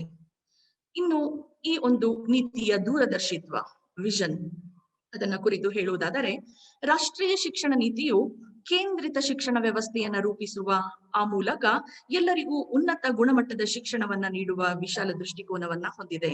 ಇದರಿಂದ ನಮ್ಮ ರಾಷ್ಟ್ರವನ್ನ ಸುಸ್ಥಿರ ಮತ್ತು ರೋಮಾಂಚಕ ಜ್ಞಾನ ಕ್ಷೇತ್ರವನ್ನಾಗಿ ಪರಿವರ್ತಿಸಲು ಕಾರಣವಾಗುತ್ತದೆ. ಅಸ್ತಿತ್ವದಲ್ಲಿರುವ ಸಮಸ್ಯೆಗಳಿಗೆ ಪರಿಹಾರ ರೂಪದ ವಿವಿಧ ಯೋಜನೆಗಳು, ಕಾರ್ಯಕ್ರಮಗಳನ್ನ ರೂಪಿಸಿ ಕಾರ್ಯಗತಗೊಳಿಸುವಂತದ್ದು ಈ ಒಂದು ನೀತಿಯ ಧ್ಯೇಯವಾಗಿದೆ. Make in India, skill India, startup Bharat, Atmanirbhar Bharat ಇಂತಹ ಯೋಜನೆಗಳನ್ನ ಕಾರ್ಯಗತಗೊಳಿಸುವ ಉದ್ದೇಶವನ್ನ ಹೊಂದಿದೆ. ಸಂವಿಧಾನದಲ್ಲಿ ಪ್ರತಿಪಾದಿತವಾಗಿರುವ ಮೂಲಭೂತ ಕರ್ತವ್ಯಗಳು, ಮೌಲ್ಯಗಳು, ದೇಶದೊಡನೆ ವ್ಯಕ್ತಿ ತಾಳಬೇಕಾದ ಸಂಬಂಧ, ಸಾಮಾಜಿಕ ಹೊಣೆಗಾರಿಕೆ, ಪಾರಂಪರಿಕ ಪ್ರಜ್ಞೆ, ಮಾನವ ಹಕ್ಕುಗಳ ರಕ್ಷಣೆ, ಸಂಸ್ಕೃತಿ ಸಂವರ್ಧನೆ, ಸುಸ್ಥಿರ ಅಭಿವೃದ್ಧಿ ಮತ್ತು ಜೀವನ, ಜಾಗತಿಕ ಮಟ್ಟದ ಜವಾಬ್ದಾರಿಯುತ ಬದ್ಧತೆ, ಯೋಗಕ್ಷೇಮ ಇವೆಲ್ಲವೂ ಪ್ರತಿಯೊಬ್ಬ ನಾಗರಿಕನ ಜವಾಬ್ದಾರಿಯಾಗಿರಬೇಕು. ಇವುಗಳನ್ನ ಶಿಕ್ಷಣದೊಡನೆ ರೂಢಿಸಿಕೊಳ್ಳಬೇಕು. ಆಗಲೇ ದೇಶದ ಸರ್ವಾಂಗೀಣ ಅಭಿವೃದ್ಧಿ ಸಾಧ್ಯ ಎಂಬ ದೂರದರ್ಶಿತ್ವ ಇಲ್ಲಿದೆ. ಇನ್ನು ಈ ಶಿಕ್ಷಣ ನೀತಿಯಿಂದ ಶಾಲಾ ಕ್ಷೇತ್ರದಲ್ಲಿ, ಶಾಲಾ ಶಿಕ್ಷಣದಲ್ಲಿ ಆಗಲಿರುವಂತಹ ಮಾರ್ಪಾಟುಗಳನ್ನ ಗಮನಿಸುವುದಾದರೆ, ವಿದ್ಯಾರ್ಥಿಗಳ ಕಲಿಕೆಯಲ್ಲಿ ಬದಲಾವಣೆ. ಮೊದಲನೇದಾಗಿ ವಿದ್ಯಾರ್ಥಿಗಳ ಕಲಿಕೆಯಲ್ಲಿ ಸಾಕಷ್ಟು ಬದಲಾವಣೆ ಆಗುತ್ತದೆ. ಸೊ ಈ ಬಗೆಗೆ ಈಗಾಗಲೇ ಪ್ರಾಂಶುಪಾಲರು ಸಾಕಷ್ಟು ವಿವರಪೂರ್ಣವಾದ ಮಾಹಿತಿಯನ್ನ ನೀಡಿದ್ದಾರೆ.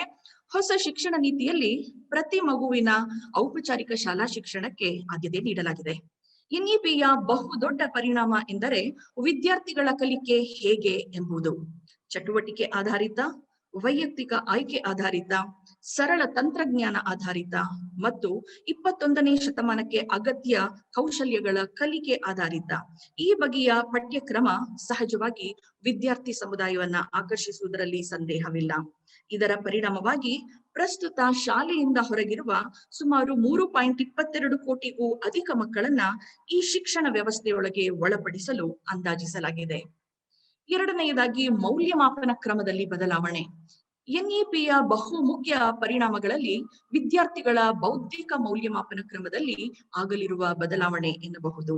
ಇದರಿಂದ ವಾರ್ಷಿಕ ಪರೀಕ್ಷಾ ಕ್ರಮ ಇರದೆ ಅದರ ಬದಲಿಗೆ ಬೋಧನೆ, ಕಲಿಕೆಯ ಪ್ರಕ್ರಿಯೆಯ ಉದ್ದಕ್ಕೂ ಅನೇಕ ಹಂತಗಳಲ್ಲಿ ವಿದ್ಯಾರ್ಥಿಗಳ ಸಾಮರ್ಥ್ಯ ಪರಿಶೀಲನೆ ಮತ್ತು ಹಲವು ವಿಧಗಳಲ್ಲಿ ವರ್ಷವಿಡೀ ಮೌಲ್ಯಮಾಪನವನ್ನ ಮಾಡಲಾಗುತ್ತದೆ. ಇದರಿಂದ ವಿದ್ಯಾರ್ಥಿಗೆ ಅವರು ಕಲಿತದ್ದನ್ನ ಪ್ರದರ್ಶಿಸುವ ಅವಕಾಶ ದೊರೆಯುತ್ತದೆ. ಅವರ ಹಂತ ಹಂತಗಳ ಪ್ರಗತಿಯ ಪ್ರಗತಿ ಕಾರ್ಡ್ ಮುಖಾಂತರವಾಗಿ ದಾಖಲಿಸಲಾಗುತ್ತದೆ.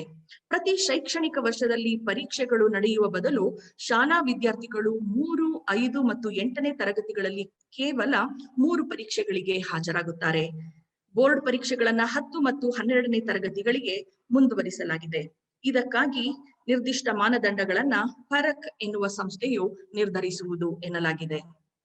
ಮೂರನೆಯದಾಗಿ ಕೌಶಲ್ಯ ಮತ್ತು ಸ್ಪರ್ಧಾತ್ಮಕತೆಯ ಅಭಿವೃದ್ಧಿಗಾಗಿ ಹೆಚ್ಚು ಕೇಂದ್ರೀಕರಣವನ್ನ ಈ ಒಂದು ರೀತಿಯಲ್ಲಿ ನಾವು ಕಾಣಬಹುದು.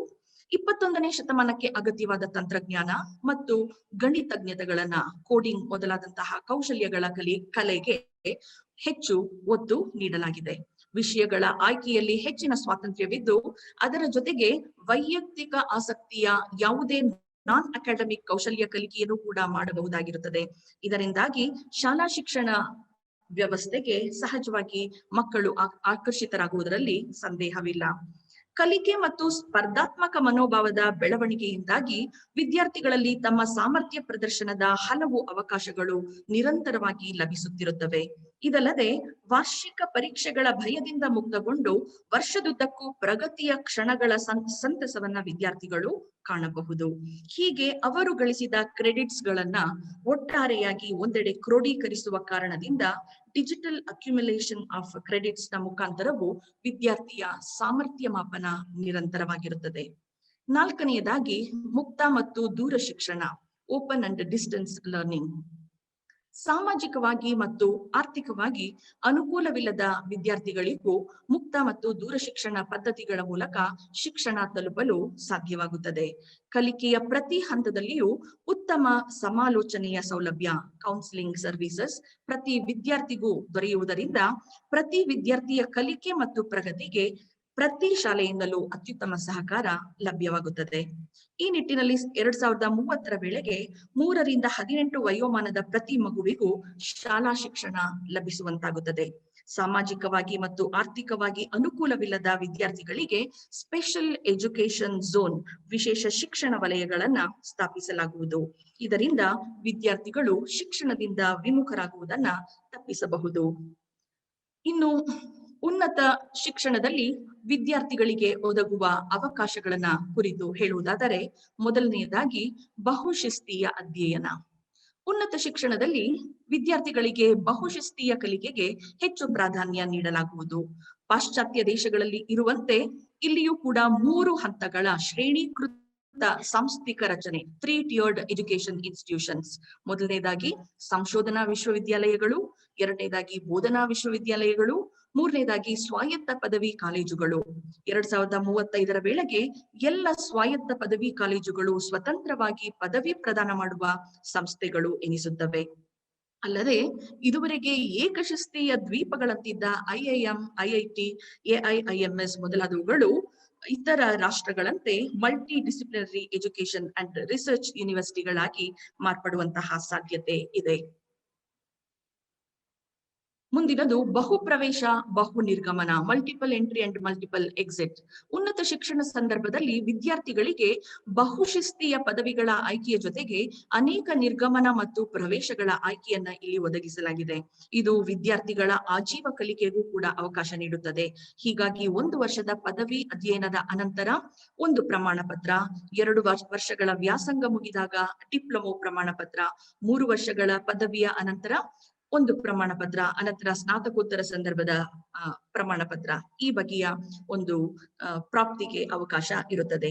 ಈ ಸಂದರ್ಭದಲ್ಲಿ ವಿದ್ಯಾರ್ಥಿಗಳ ಬಹು ನಿರ್ಗಮನ ಬಹು ಪ್ರವೇಶಗಳನ್ನ ಗಮನದಲ್ಲಿಟ್ಟುಕೊಂಡು ಆಜೀವ ಕಲಿಕೆಯ ಸಾಧ್ಯತೆಗಳನ್ನ ಗಮನದಲ್ಲಿ ಇರಿಸಿಕೊಂಡು ಅದಕ್ಕೆ ಹೊಂದಿಕೆಯಾಗಬಲ್ಲ ಆನ್ವಯಿಕ ಪಠ್ಯಕ್ರಮಗಳನ್ನ ರೂಪಿಸಲಾಗುವುದು.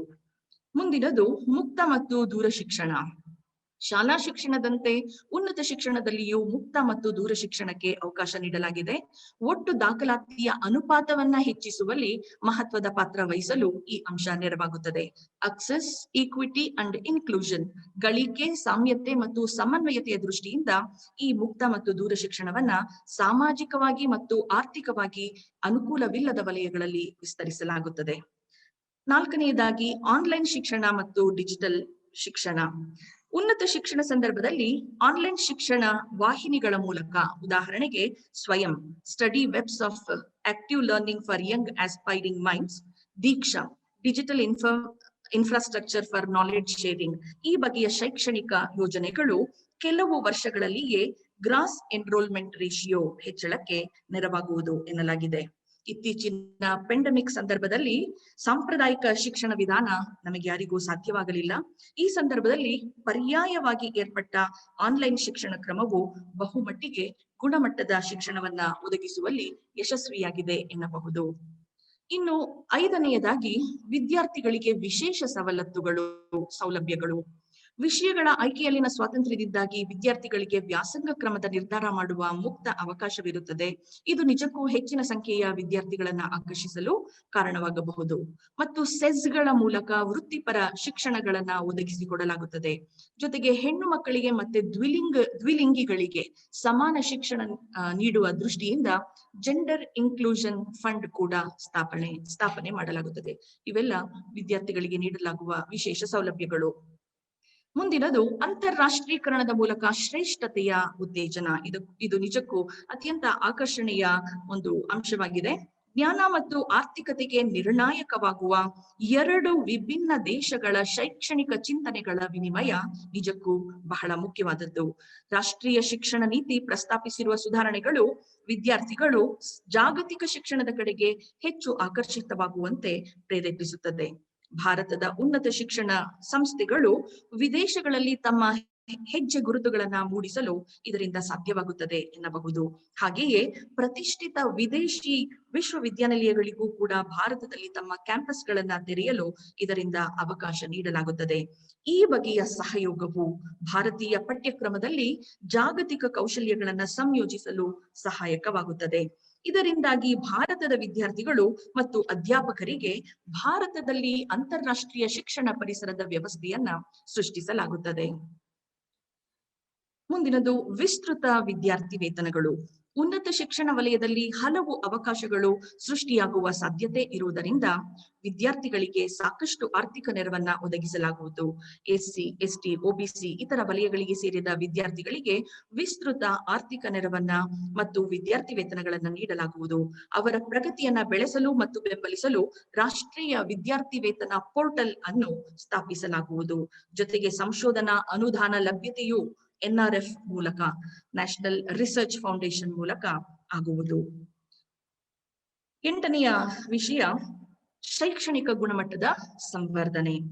ಉನ್ನತ ಶಿಕ್ಷಣ ಸಂಸ್ಥೆಗಳು ಪರಸ್ಪರ ಕ್ಲಸ್ಟರ್ ಅಥವಾ ಸಮೂಹ ಸಂಸ್ಥೆಗಳಾಗಿ ಮಾರ್ಪಡುವ ಕಾರಣ ಅಕಾಡೆಮಿಕ್ ಎಕ್ಸಲೆನ್ಸ್ ಶೈಕ್ಷಣಿಕ ಗುಣ ಸಂವರ್ಧನೆಗೆ ಕಾರಣವಾಗಬಹುದು. 9ನೆಯ ಒಂದು ಅಂಶ ಶೈಕ್ಷಣಿಕ ಗಳಿಕೆಯ ನಿಧಿ, academic bank of credit, ABC. ವೃತ್ತಿ ಶಿಕ್ಷಣವನ್ನ ಪಡೆಯುತ್ತಿರುವ ವಿದ್ಯಾರ್ಥಿಗಳು ತಮ್ಮ ಶಿಕ್ಷಣಕ್ಕೆ ಸಂಬಂಧಿತ ಉದ್ಯೋಗದಲ್ಲಿ ಸೇರ್ಪಡೆಯಾಗಲು ಅನಿವಾರ್ಯವೆನಿಸಿದಲ್ಲಿ ಅವರಿಗೆ ತಮ್ಮ ಶಿಕ್ಷಣವನ್ನ ಮುಕ್ತ ಮತ್ತು ದೂರ ಶಿಕ್ಷಣ ಮಾತ್ರವಲ್ಲದೆ ಮುಂದೆ ಎಂದಾದರೂ ಅನುಕೂಲವಾದಾಗ ಮುಂದುವರಿಸುವ ಅವಕಾಶ ಇರುವ ಕಾರಣ ಅದುವರೆಗಿನ ಅವರ ಶೈಕ್ಷಣಿಕ ಗಳಿಕೆಯನ್ನ ಸಂರಕ್ಷಿಸುವ ಮತ್ತು ವರ್ಗಾಯಿಸುವ ಚೌಕಟ್ಟಿನಲ್ಲಿ ಈ ABCಗಳನ್ನ ಸ್ಥಾಪಿಸಲಾಗುವುದು. ಈ ಎಲ್ಲ ಕಾರ್ಯಗಳನ್ನ ನಿರ್ವಹಿಸಲು ಸಮರ್ಥ ಶೈಕ್ಷಣಿಕ ನಾಯಕತ್ವ ಹೊಂದಿದ ಗುಣಗ್ರಾಹ್ಯ ಶಿಕ್ಷಕರ ಅಗತ್ಯ ಕೂಡ ಇದೆ. ಅವರ ಅಧ್ಯಯನ ಸಂಶೋಧನಾ ಸೇವೆಗಳಿಗೆ FDP ಮಾದರಿಯಲ್ಲಿ ಕೆರಿಯರ್ ಪ್ರೋಗ್ರೆಷನ್ ಪಾತ್ವೇಸ್ ಗಳನ್ನ ರೂಪಿಸಲಾಗುವುದು. ಮತ್ತು ಎಲ್ಲ ಉನ್ನತ ಶಿಕ್ಷಣ ಸಂಸ್ಥೆಗಳು higher education commission of India, national higher education regularity authority, national accreditation agency, general education council, higher education grants council ಇವುಗಳ ಅಧೀನದಲ್ಲಿ ಕಾರ್ಯನಿರ್ವಹಿಸಬೇಕಾಗುತ್ತದೆ. ಇನ್ನು ಒಟ್ಟಾರೆಯಾಗಿ ಈ ಒಂದು ರಾಷ್ಟ್ರೀಯ ಶಿಕ್ಷಣ ನೀತಿಯ ಮಿತಿಗಳನ್ನ ಗಮನಿಸುವುದಾದರೆ, ರಾಷ್ಟ್ರೀಯ ಶಿಕ್ಷಣ ನೀತಿಯ ದೂರದರ್ಶಿತ್ವ ಇಷ್ಟೊಂದು ಮಹತ್ವಾಕಾಂಕ್ಷೆಯಿಂದ ಕೂಡಿದೆ. ಆದರೂ ಇವುಗಳ ಅನುಷ್ಠಾನದ ಕ್ರಮ ಹೇಗೆ? ಇದರಿಂದಾಗಿ ಸಮಗ್ರ ಭಾರತಕ್ಕೆ ಗುಣಮಟ್ಟದ ಶಿಕ್ಷಣ ಮತ್ತು ಉದ್ಯೋಗ ಸೃಷ್ಟಿ ಇವೆಲ್ಲವೂ ಸಾಧ್ಯವಾಗಲಿವೆಯೇ ಎನ್ನುವುದು ನಿಜಕ್ಕೂ ಪ್ರಶ್ನಾರ್ಹ. ಇದು ನಮ್ಮ ಸರ್ಕಾರದ ಇಚ್ಛಾಶಕ್ತಿಯನ್ನ ಆಧರಿಸಿದೆ ಎಂದು ಹೇಳಬಹುದು. ಕೇಂದ್ರ ಮತ್ತು ರಾಜ್ಯ ಸರ್ಕಾರಗಳ ಸಹಕಾರ, ಶಿಕ್ಷಣ ಸಂಸ್ಥೆಗಳ ಕ್ರಿಯಾ ಯೋಜನೆ, ಆರ್ಥಿಕ ಸಂಪನ್ಮೂಲಗಳು ಇವೆಲ್ಲವುಗಳ ಮೂಲಕ ಮಾತ್ರ ಈ ನೀತಿಯ ಅಳವಡಿಕೆ ಸಾಧ್ಯವಾಗಬಹುದು ಎನ್ನಬಹುದು. ಈ ರಾಷ್ಟ್ರೀಯ ಶಿಕ್ಷಣ ನೀತಿಯ ಹಲವು ಸಂಗತಿಗಳು ಬಹಳ ಆಶಾದಾಯಕವಾಗಿದ್ದರೂ, ವಿದೇಶಿ ಶಿಕ್ಷಣದ ರೀತಿಯ ಅನುಕರಣೆ ಇದಾಗಿದ್ದರೂ ನಮ್ಮ ಭಾರತೀಯ ಪಾರಂಪರಿಕ ಶಿಕ್ಷಣ ಪದ್ಧತಿ, ಮಾನವೀಯ ಮೌಲ್ಯಗಳು, ಸಾಂಸ್ಕೃತಿಕ ಸಂರಕ್ಷಣೆ ಇವೆಲ್ಲವನ್ನ ಎತ್ತಿ ಹಿಡಿಯಬೇಕಾದುದು ಈ ನೀತಿಯ ಆದ್ಯ ಕರ್ತವ್ಯವಾಗಬೇಕಾಗಿದೆ. ವಿದ್ಯಾರ್ಥಿಗಳಿಗೆ ಆಯ್ಕೆಯ ಸ್ವಾತಂತ್ರ್ಯ ನೀಡಿರುವುದು ಗೊಂದಲಕ್ಕೆ ಕಾರಣವಾಗುವುದೇ ಎಂಬುದನ್ನ ನಾವು ಯೋಚಿಸಬೇಕಾಗಿದೆ. ಶಾಲಾ ಹಂತದಲ್ಲಿಯೇ ವೃತ್ತಿ ಶಿಕ್ಷಣದ ಅಗತ್ಯವಿದೆಯೇ? ಕೌಶಲ್ಯಾಧಾರಿತ ಶಿಕ್ಷಣವು ವಾಣಿಜ್ಯೀಕರಣದ ಕಡೆಗೆ ಹೆಚ್ಚು ಒತ್ತು ನೀಡುವುದರಿಂದ ಭಾಷೆ, ಸಂಸ್ಕೃತಿ, ಮೌಲ್ಯಗಳ ಸಂವರ್ಧನೆಗೆ ಇವು ನೆರವಾಗುವುದೇ ಎನ್ನುವುದು ಕೂಡ ಪ್ರಶ್ನಾರ್ಹ. ಜನರ ಜೀವನ ಶೈಲಿಯಲ್ಲಿ ಇದರಿಂದ ಸುಧಾರಣೆ ಕಂಡು ಬರಬಹುದಾದರೂ ಉಳಿದ ಮೌಲ್ಯಗಳ ವಿಷಯ ನಿಜಕ್ಕೂ ಪ್ರಶ್ನಾರ್ಹ. ಕಲಿಕೆಗೆ ವಯೋ ನಿರ್ಬಂಧವಿಲ್ಲ ಎಂಬ ನಿಟ್ಟಿನ ಸ್ವಾತಂತ್ರ್ಯ ನಿಜಕ್ಕೂ ಸ್ವಾಗತಾರ್ಹ. ಆದರೆ ಕಲಿಕೆಯ ಸಮಯದಲ್ಲಿ ಗಳಿಕೆ ಎಂಬ ಮನೋಭಾವ ದಟ್ಟವಾದಂತೆಲ್ಲ ಕಲಿಕೆಯ ಹಂಬಲಕ್ಕಿಂತ ಗಳಿಕೆಯ ಹಂಬಲ ಹೆಚ್ಚಾಗುತ್ತದೆ.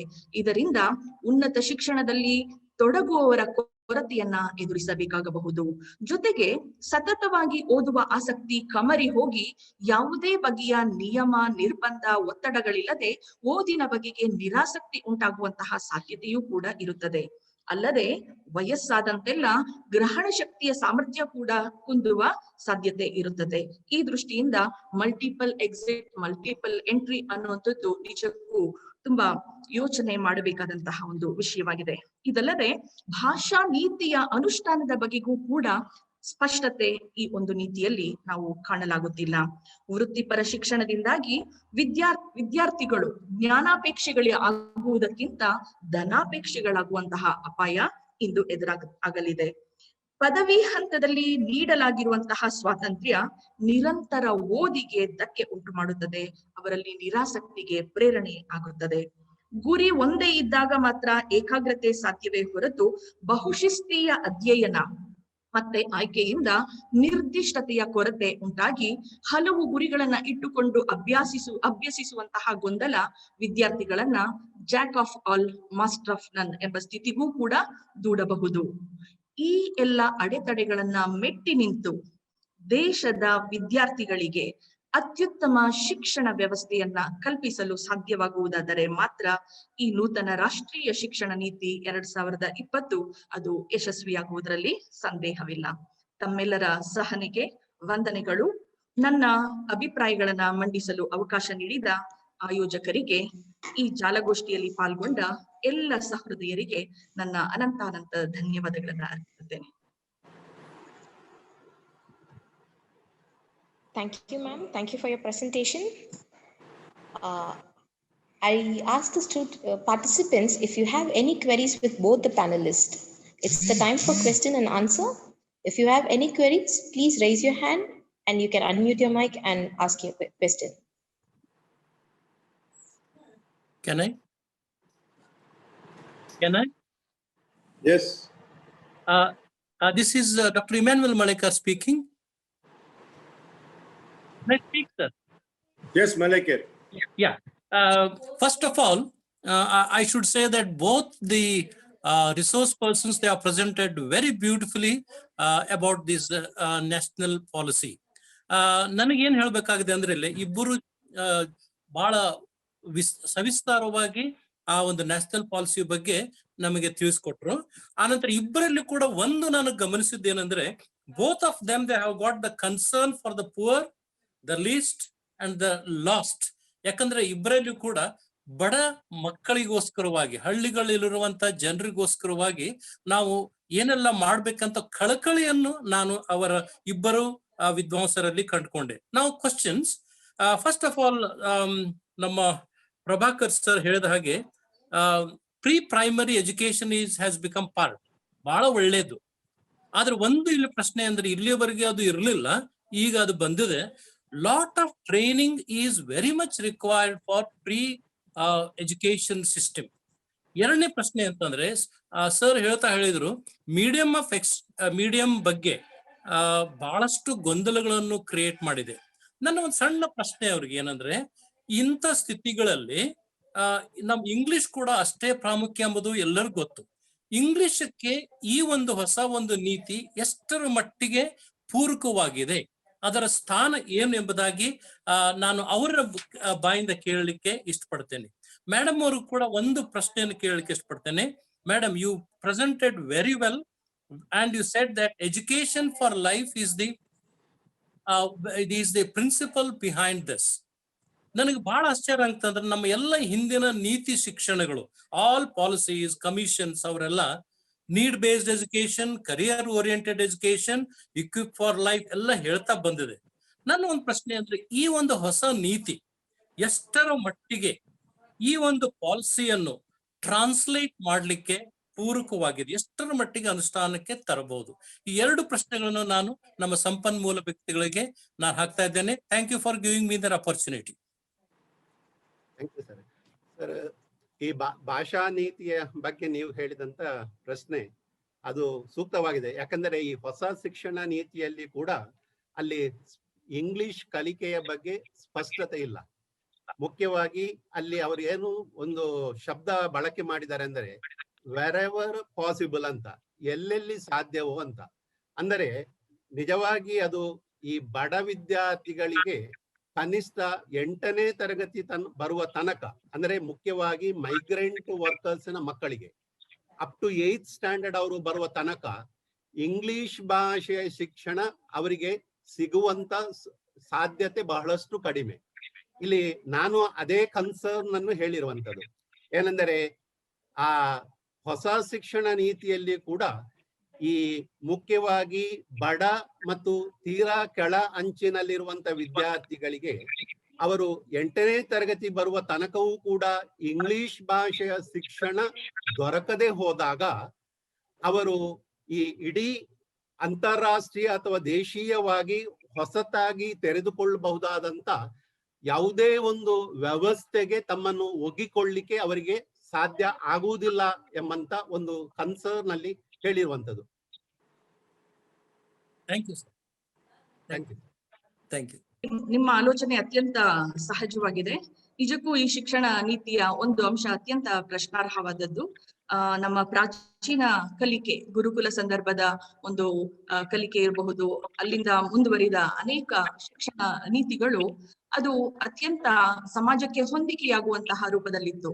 ಆದರೆ ಈ ಸಂದರ್ಭದ ಈ ಹೊಸ ನೀತಿಯ ಅನ್ವಯ ಮಾಡುವಂತದ್ದು ವಾಣಿಜ್ಯೀಕರಣಕ್ಕೆ ಪುಷ್ಟಿ ನೀಡುತ್ತದೆಯೇ, ವೃತ್ತಿ ಶಿಕ್ಷಣದ ಕಡೆಗೆ ಹೆಚ್ಚು ಒತ್ತನ್ನ ನೀಡುತ್ತಿದೆಯೇ ಅನ್ನುವುದರ ಬಗ್ಗೆ ಎಲ್ರಿಗೂ ಒಂದು ನಿಜಕ್ಕೂ ಸಂದೇಹದ ದೃಷ್ಟಿ. ಈ ದೃಷ್ಟಿಯಿಂದಲೇ ನಾನು ಒಂದು ಅಂಶ ಜ್ಞಾನಾಪೇಕ್ಷಿಗಳಾಗುವುದಕ್ಕಿಂತ ಧನಾಪೇಕ್ಷಿಗಳಾಗುವ ಕಡೆಗೆ ಇದು ಎಲ್ಲಿ ನಮ್ಮನ್ನ ಸೆಳೆದೊಯ್ಯುತ್ತದೆಯೋ ಅನ್ನುವಂತಹ ಒಂದು ಭಾವನೆ ನಮಗೆ ಸಹಜವಾಗಿ ಈ ನೀತಿಯಿಂದ ಉಂಟಾಗಿದೆ. ಹೀಗಾಗಿ ಅದರ ಅನುಷ್ಠಾನದ ಸಂದರ್ಭದಲ್ಲಿ ಯಾವೆಲ್ಲ ಮಾರ್ಪಾಟುಗಳು ಮಾಡಲಿದ್ದಾರೆ ಅನ್ನುವಂಥದ್ದು ನಿಜಕ್ಕೂ ನಾವು ಕಾದು ನೋಡಬೇಕಾದಂತಹ ಸಂಗತಿಯಾಗಿದೆ. Thank you madam. Thank you.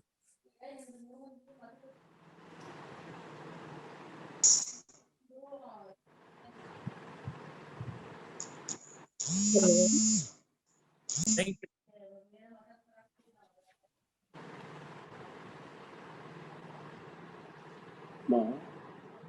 Thank you.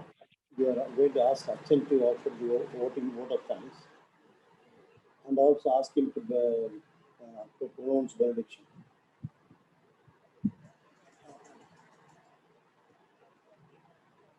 Okay, ask her.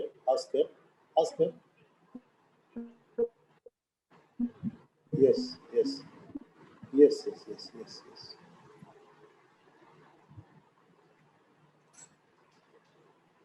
Any other questions?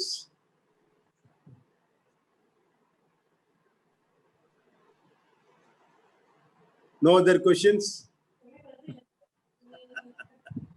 It was wonderful. Okay, thank you, ma'am, and thank you, sir. This time is running out also. Yeah.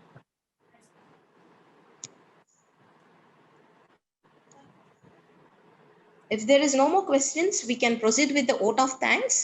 I request Reverend Sunil Raj Philip, Director of Communications Department, CSI Synod, to render the vote of thanks.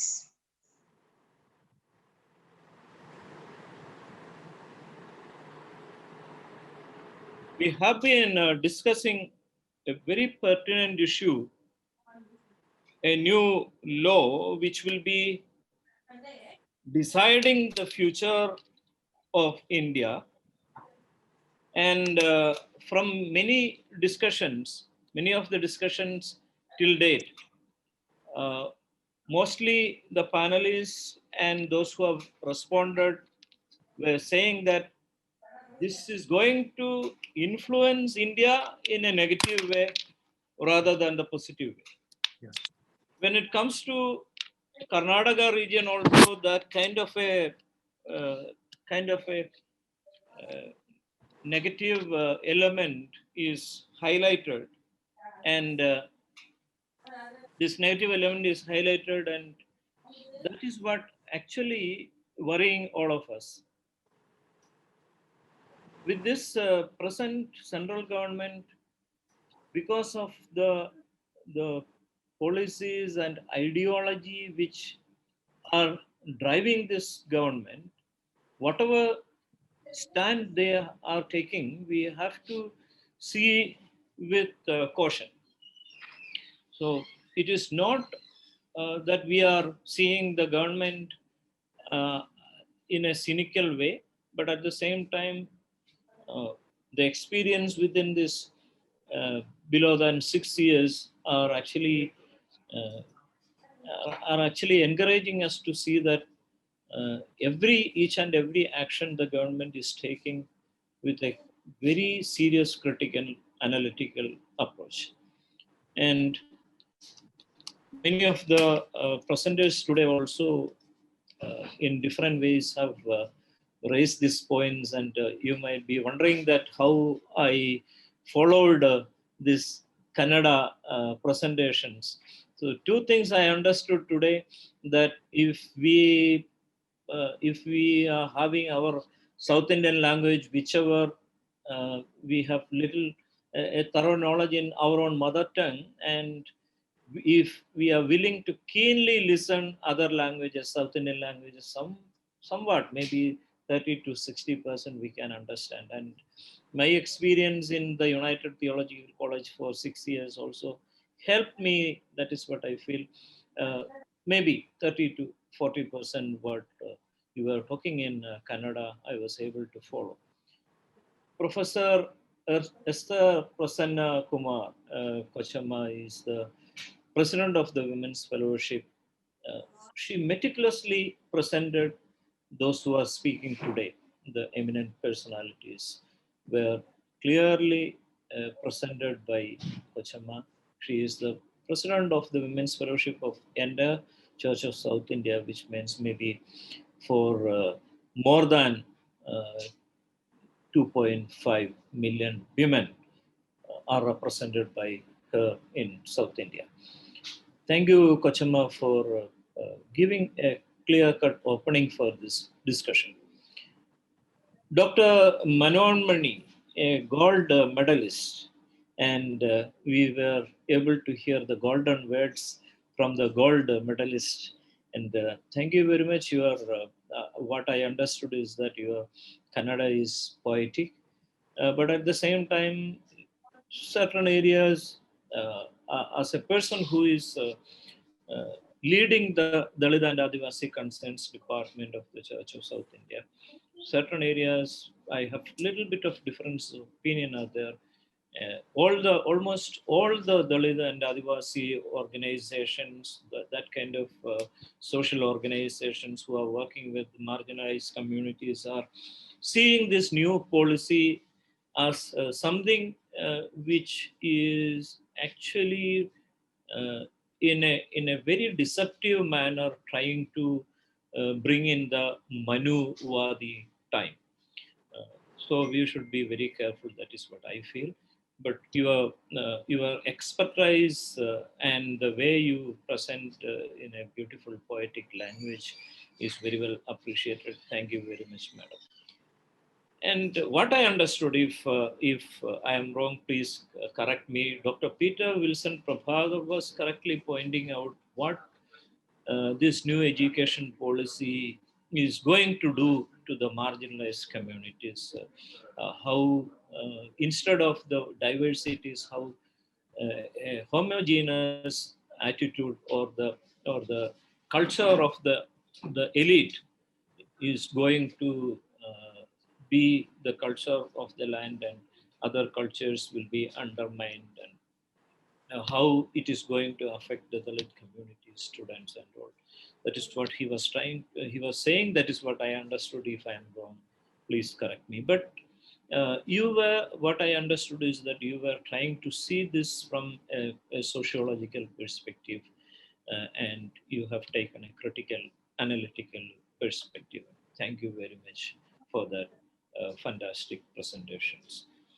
We actually missed the synod officials in this particular regional program, but at the same time, the moderator, Most Reverend Dharmaraj Vasalam, the deputy moderator, Reverend Dr. Ruben Mark, the General Secretary, Advocate C. Fernandez Thinaraja, and the Honorary Treasurer, Professor Dr. He himself is a professor, Professor Dr. Vimal Subumar, are journeying with us and leading from the front, and they share their concerns on this new education policy in more than one of the meetings we already had under the leadership of Professor Dr. Daniel Edilaris. Even though they are absent in this meeting, I should be extending our heartfelt thanks to them, because they are the driving force behind all these meetings and discussions and deliberations, and this may come up to the level, that is what we expect, that this may come up to the level that other social agencies and ultimately the central government may be forced to hear our viewpoints. Thank you very much to the Synod officers. Professor Dr. Daniel Edilarasu, as Kochamma, we call Kochamma, sorry, in Malayalam we call Kochamma bishops and Achan's wife. When I told Kochamma, it is about Professor Sir Prasanna Kumar, Bishop Amma. She was rightly pointing out how vibrant Dr. Daniel Edilarasu is. And my relationship with him goes back to maybe more than a decade. He was an active presence in the executive committee of the National Council of Churches in India, where I worked as an executive secretary before joining CSI Synod. So I have been watching him, and I have been expressing my respect to him for the last decade, and now he has taken up this major job, major service in the CSI Synod Center as the director of the higher education department. And soon after he took up the charge, he is into charge. He is leading from the forefront and bringing up this kind of issues even at the pandemic times. Thank you very much, Professor Daniel Edilarasu, to bring all of us together and encouraging us to discuss these pertinent issues. We have Mrs. Agustina, who is the office staff of the Healing Ministry as well as the Youth Department. That young blood actually very well compared this entire program. Thank you very much, Agustina. Thank you very much to all of you. I have been watching around 24 people now, but when we started, it was around 30. 30 is not a small number, because these 30 people were representing huge groups, institutions, colleges, schools. So this is a representative voice. 30 in that sense is not a small number. 30 representing 30 major communities, major groups, major institutions. Thank you very much. Thanks again. Thank you very much. Thank you very much, Reverend Sunil, for all your help in organizing such webinars. Without communications department, just not possible, and we are very happy that you could give so much of support and guidance in organizing. Our next program is on 2nd February, wherein we are concentrating on Kerala region. So 2nd February, 11 o'clock is the Kerala region, and we would invite all of you also to join. But I am the most blessed person, because I have not understood anything. Excepting few words that Wilson mentioned, and also Manon Mani and ma'am mentioned in English. So anyway, thank you very much for everything. And also I would like to thank Agustina for wonderfully anchoring the whole day's program. And Agustina, who is going to offer the closing prayer? Sir, I request Reverend Hemalata John from Karnataka Central Diocese. She will render the closing prayer with benediction. Okay. That would be nice. Yes. Over to Reverend Hemalata John. Thank you, Agustina. Thank you, sir. It was a meaningful and a very effective program. Prarthana Madonna, I would pray in Kannada and lead the benediction in Kannada. You're able to hear me? Yes. ಪ್ರಾರ್ಥನೆ ಮಾಡೋಣ. ಕೃಪಾಳು ದೇವರೇ, ದೇವ ಈ ಸಮಯದಲ್ಲಿ ನೀನು ನಮಗೆ ಜ್ಞಾನವನ್ನು, ಕೃಪೆಯನ್ನು, ಆಶೀರ್ವಾದವನ್ನು ನೀಡಿ, ಮುಖ್ಯವಾಗಿ ನಿನ್ನ ಜ್ಞಾನದ ಮುಖಾಂತರ ನಾವು ದೇಶದ ಮಕ್ಕಳಿನ ಏಳಿಗೆಗಾಗಿ ಮಾಡಿದಂತ ಎಲ್ಲಾ ಆಲೋಚನೆಯಲ್ಲಿ ನೀನು ನೀಡಿದಂತಹ ಕೃಪೆಗಾಗಿ ನಿನಗೆ ಸ್ತೋತ್ರವನ್ನು ಸಲ್ಲಿಸುತ್ತೇವೆ. ಮುಖ್ಯವಾಗಿ ಡಾಕ್ಟರ್ ಮನೋರ್ಮಣಿ ಮತ್ತು ಡಾಕ್ಟರ್ ಪೀಟರ್ ಅವರು ನೀಡಿದಂತಹ ಎಲ್ಲಾ ಆಲೋಚನೆಯ ಮಾತುಗಳಲ್ಲಿ ದೇವ ನಾವು ಕಲಿತು, ನಾವು ಸಭೆಯಾಗಿ ಮತ್ತು ಸಮಾಜದಲ್ಲಿ ಸಮಾಜದ ನಾಯಕತ್ವದಲ್ಲಿ ಮಾಡುವಂತಹ ಎಲ್ಲಾ ಕಾರ್ಯಗಳಲ್ಲಿ ನೀನು ಜೊತೆಗಾರನಾಗಿದ್ದ ನಿನ್ನ ಪವಿತ್ರಾತ್ಮನ ಮುಖಾಂತರ ನಮಗೆ ಪ್ರೇರಣೆ ಮಾತುಗಳನ್ನು ನೀಡೋದಕ್ಕಾಗಿ ನಿನಗೆ ಸ್ತೋತ್ರವನ್ನು ಸಲ್ಲಿಸುತ್ತೇವೆ. ಇದನ್ನು ಆಯೋಜಿಸಿದಂತಹ CSI ಸಿನಾಡ್, ಮುಖ್ಯವಾಗಿ ಎಜುಕೇಶನ್ ಡಿಪಾರ್ಟ್ಮೆಂಟ್ ಅನ್ನು ನಡೆಸುತ್ತಿರುವಂತಹ ಡ್ಯಾನಿಯಲ್ ಹಾಗೂ ಅವರ ಇಡೀ ತಂಡ, ಅಗಸ್ಟಿನಾ ಹಾಗೂ ಸುನಿಲ್ ಅಚನ್ ಇವರನ್ನು ನಿನ್ನ ಕೈಗೆ ಒಪ್ಪಿಸಿಕೊಡುತ್ತೇವೆ. ಅವರು ಮಾಡುವಂತಹ ಎಲ್ಲಾ ಕಾರ್ಯಗಳಲ್ಲಿ ದೇವ್ರೆ ನೀನು ಅವ್ರ ಜೊತೆಗಾರನಾಗಿದ್ದು ಅವರನ್ನು ಮುಂದೆ ನಡೆಸು.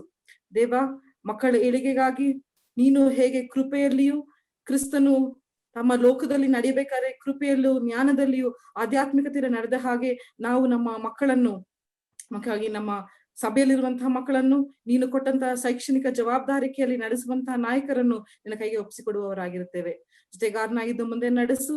ಹಾಗೂ ನಾವು ಕಲಿತಂತಹ ಈ ಎಲ್ಲಾ ವಿಷಯಗಳು ನಾವು ನಮ್ಮ ಸೇವೆಯಲ್ಲಿ, ನಮ್ಮ ಜೀವನದಲ್ಲಿ ಮುಂದೆ ನಡೆಸಲು ನೀನು ನಮಗೆ ಪ್ರೇರಣೆಯನ್ನು ದಯಪಾಲಿಸಿಕೊಡು. ಜೊತೆಗಾರನಾಗಿದ್ದು ನಡೆಸೆಂದು ಬೇಡುತ್ತಾ ಯೇಸುವಿನ ಪ್ರೀತಿಯುಳ್ಳ ನಾಮದಲ್ಲಿ ಪ್ರಾರ್ಥನೆ ಬೇಡ್ತೇವೆ. ಆಮೇನ್. ವಿಶ್ವಾಸದ ದೇವರ ಆಶೀರ್ವಾದ, ನಮ್ಮ ಕರ್ತನಾದ ಯೇಸು ಕ್ರಿಸ್ತನ ಕೃಪೆ, ದೇವರ ಪ್ರೀತಿ, ಪರಿಶುದ್ಧಾತ್ಮನ ಅನ್ಯೋನ್ಯತೆ ನಡೆಸುವಿಕೆ ನಮ್ಮೊಟ್ಟಿಗೆ, ಮುಖ್ಯವಾಗಿ ದೇವರ ಜ್ಞಾನವನ್ನು ಹಂಚುವಂತಹ ಪ್ರತಿಯೊಬ್ಬೊಬ್ಬರೊಟ್ಟಿಗೆ ಇವಾಗ್ಲೂ ನೆಲೆಯಾಗಿರಲಿ. ಆಮೇನ್. Thank you. Thank you, Reverend Hemalata. And I thank all the participants for being in this webinar and made this a successful one. Thank you all.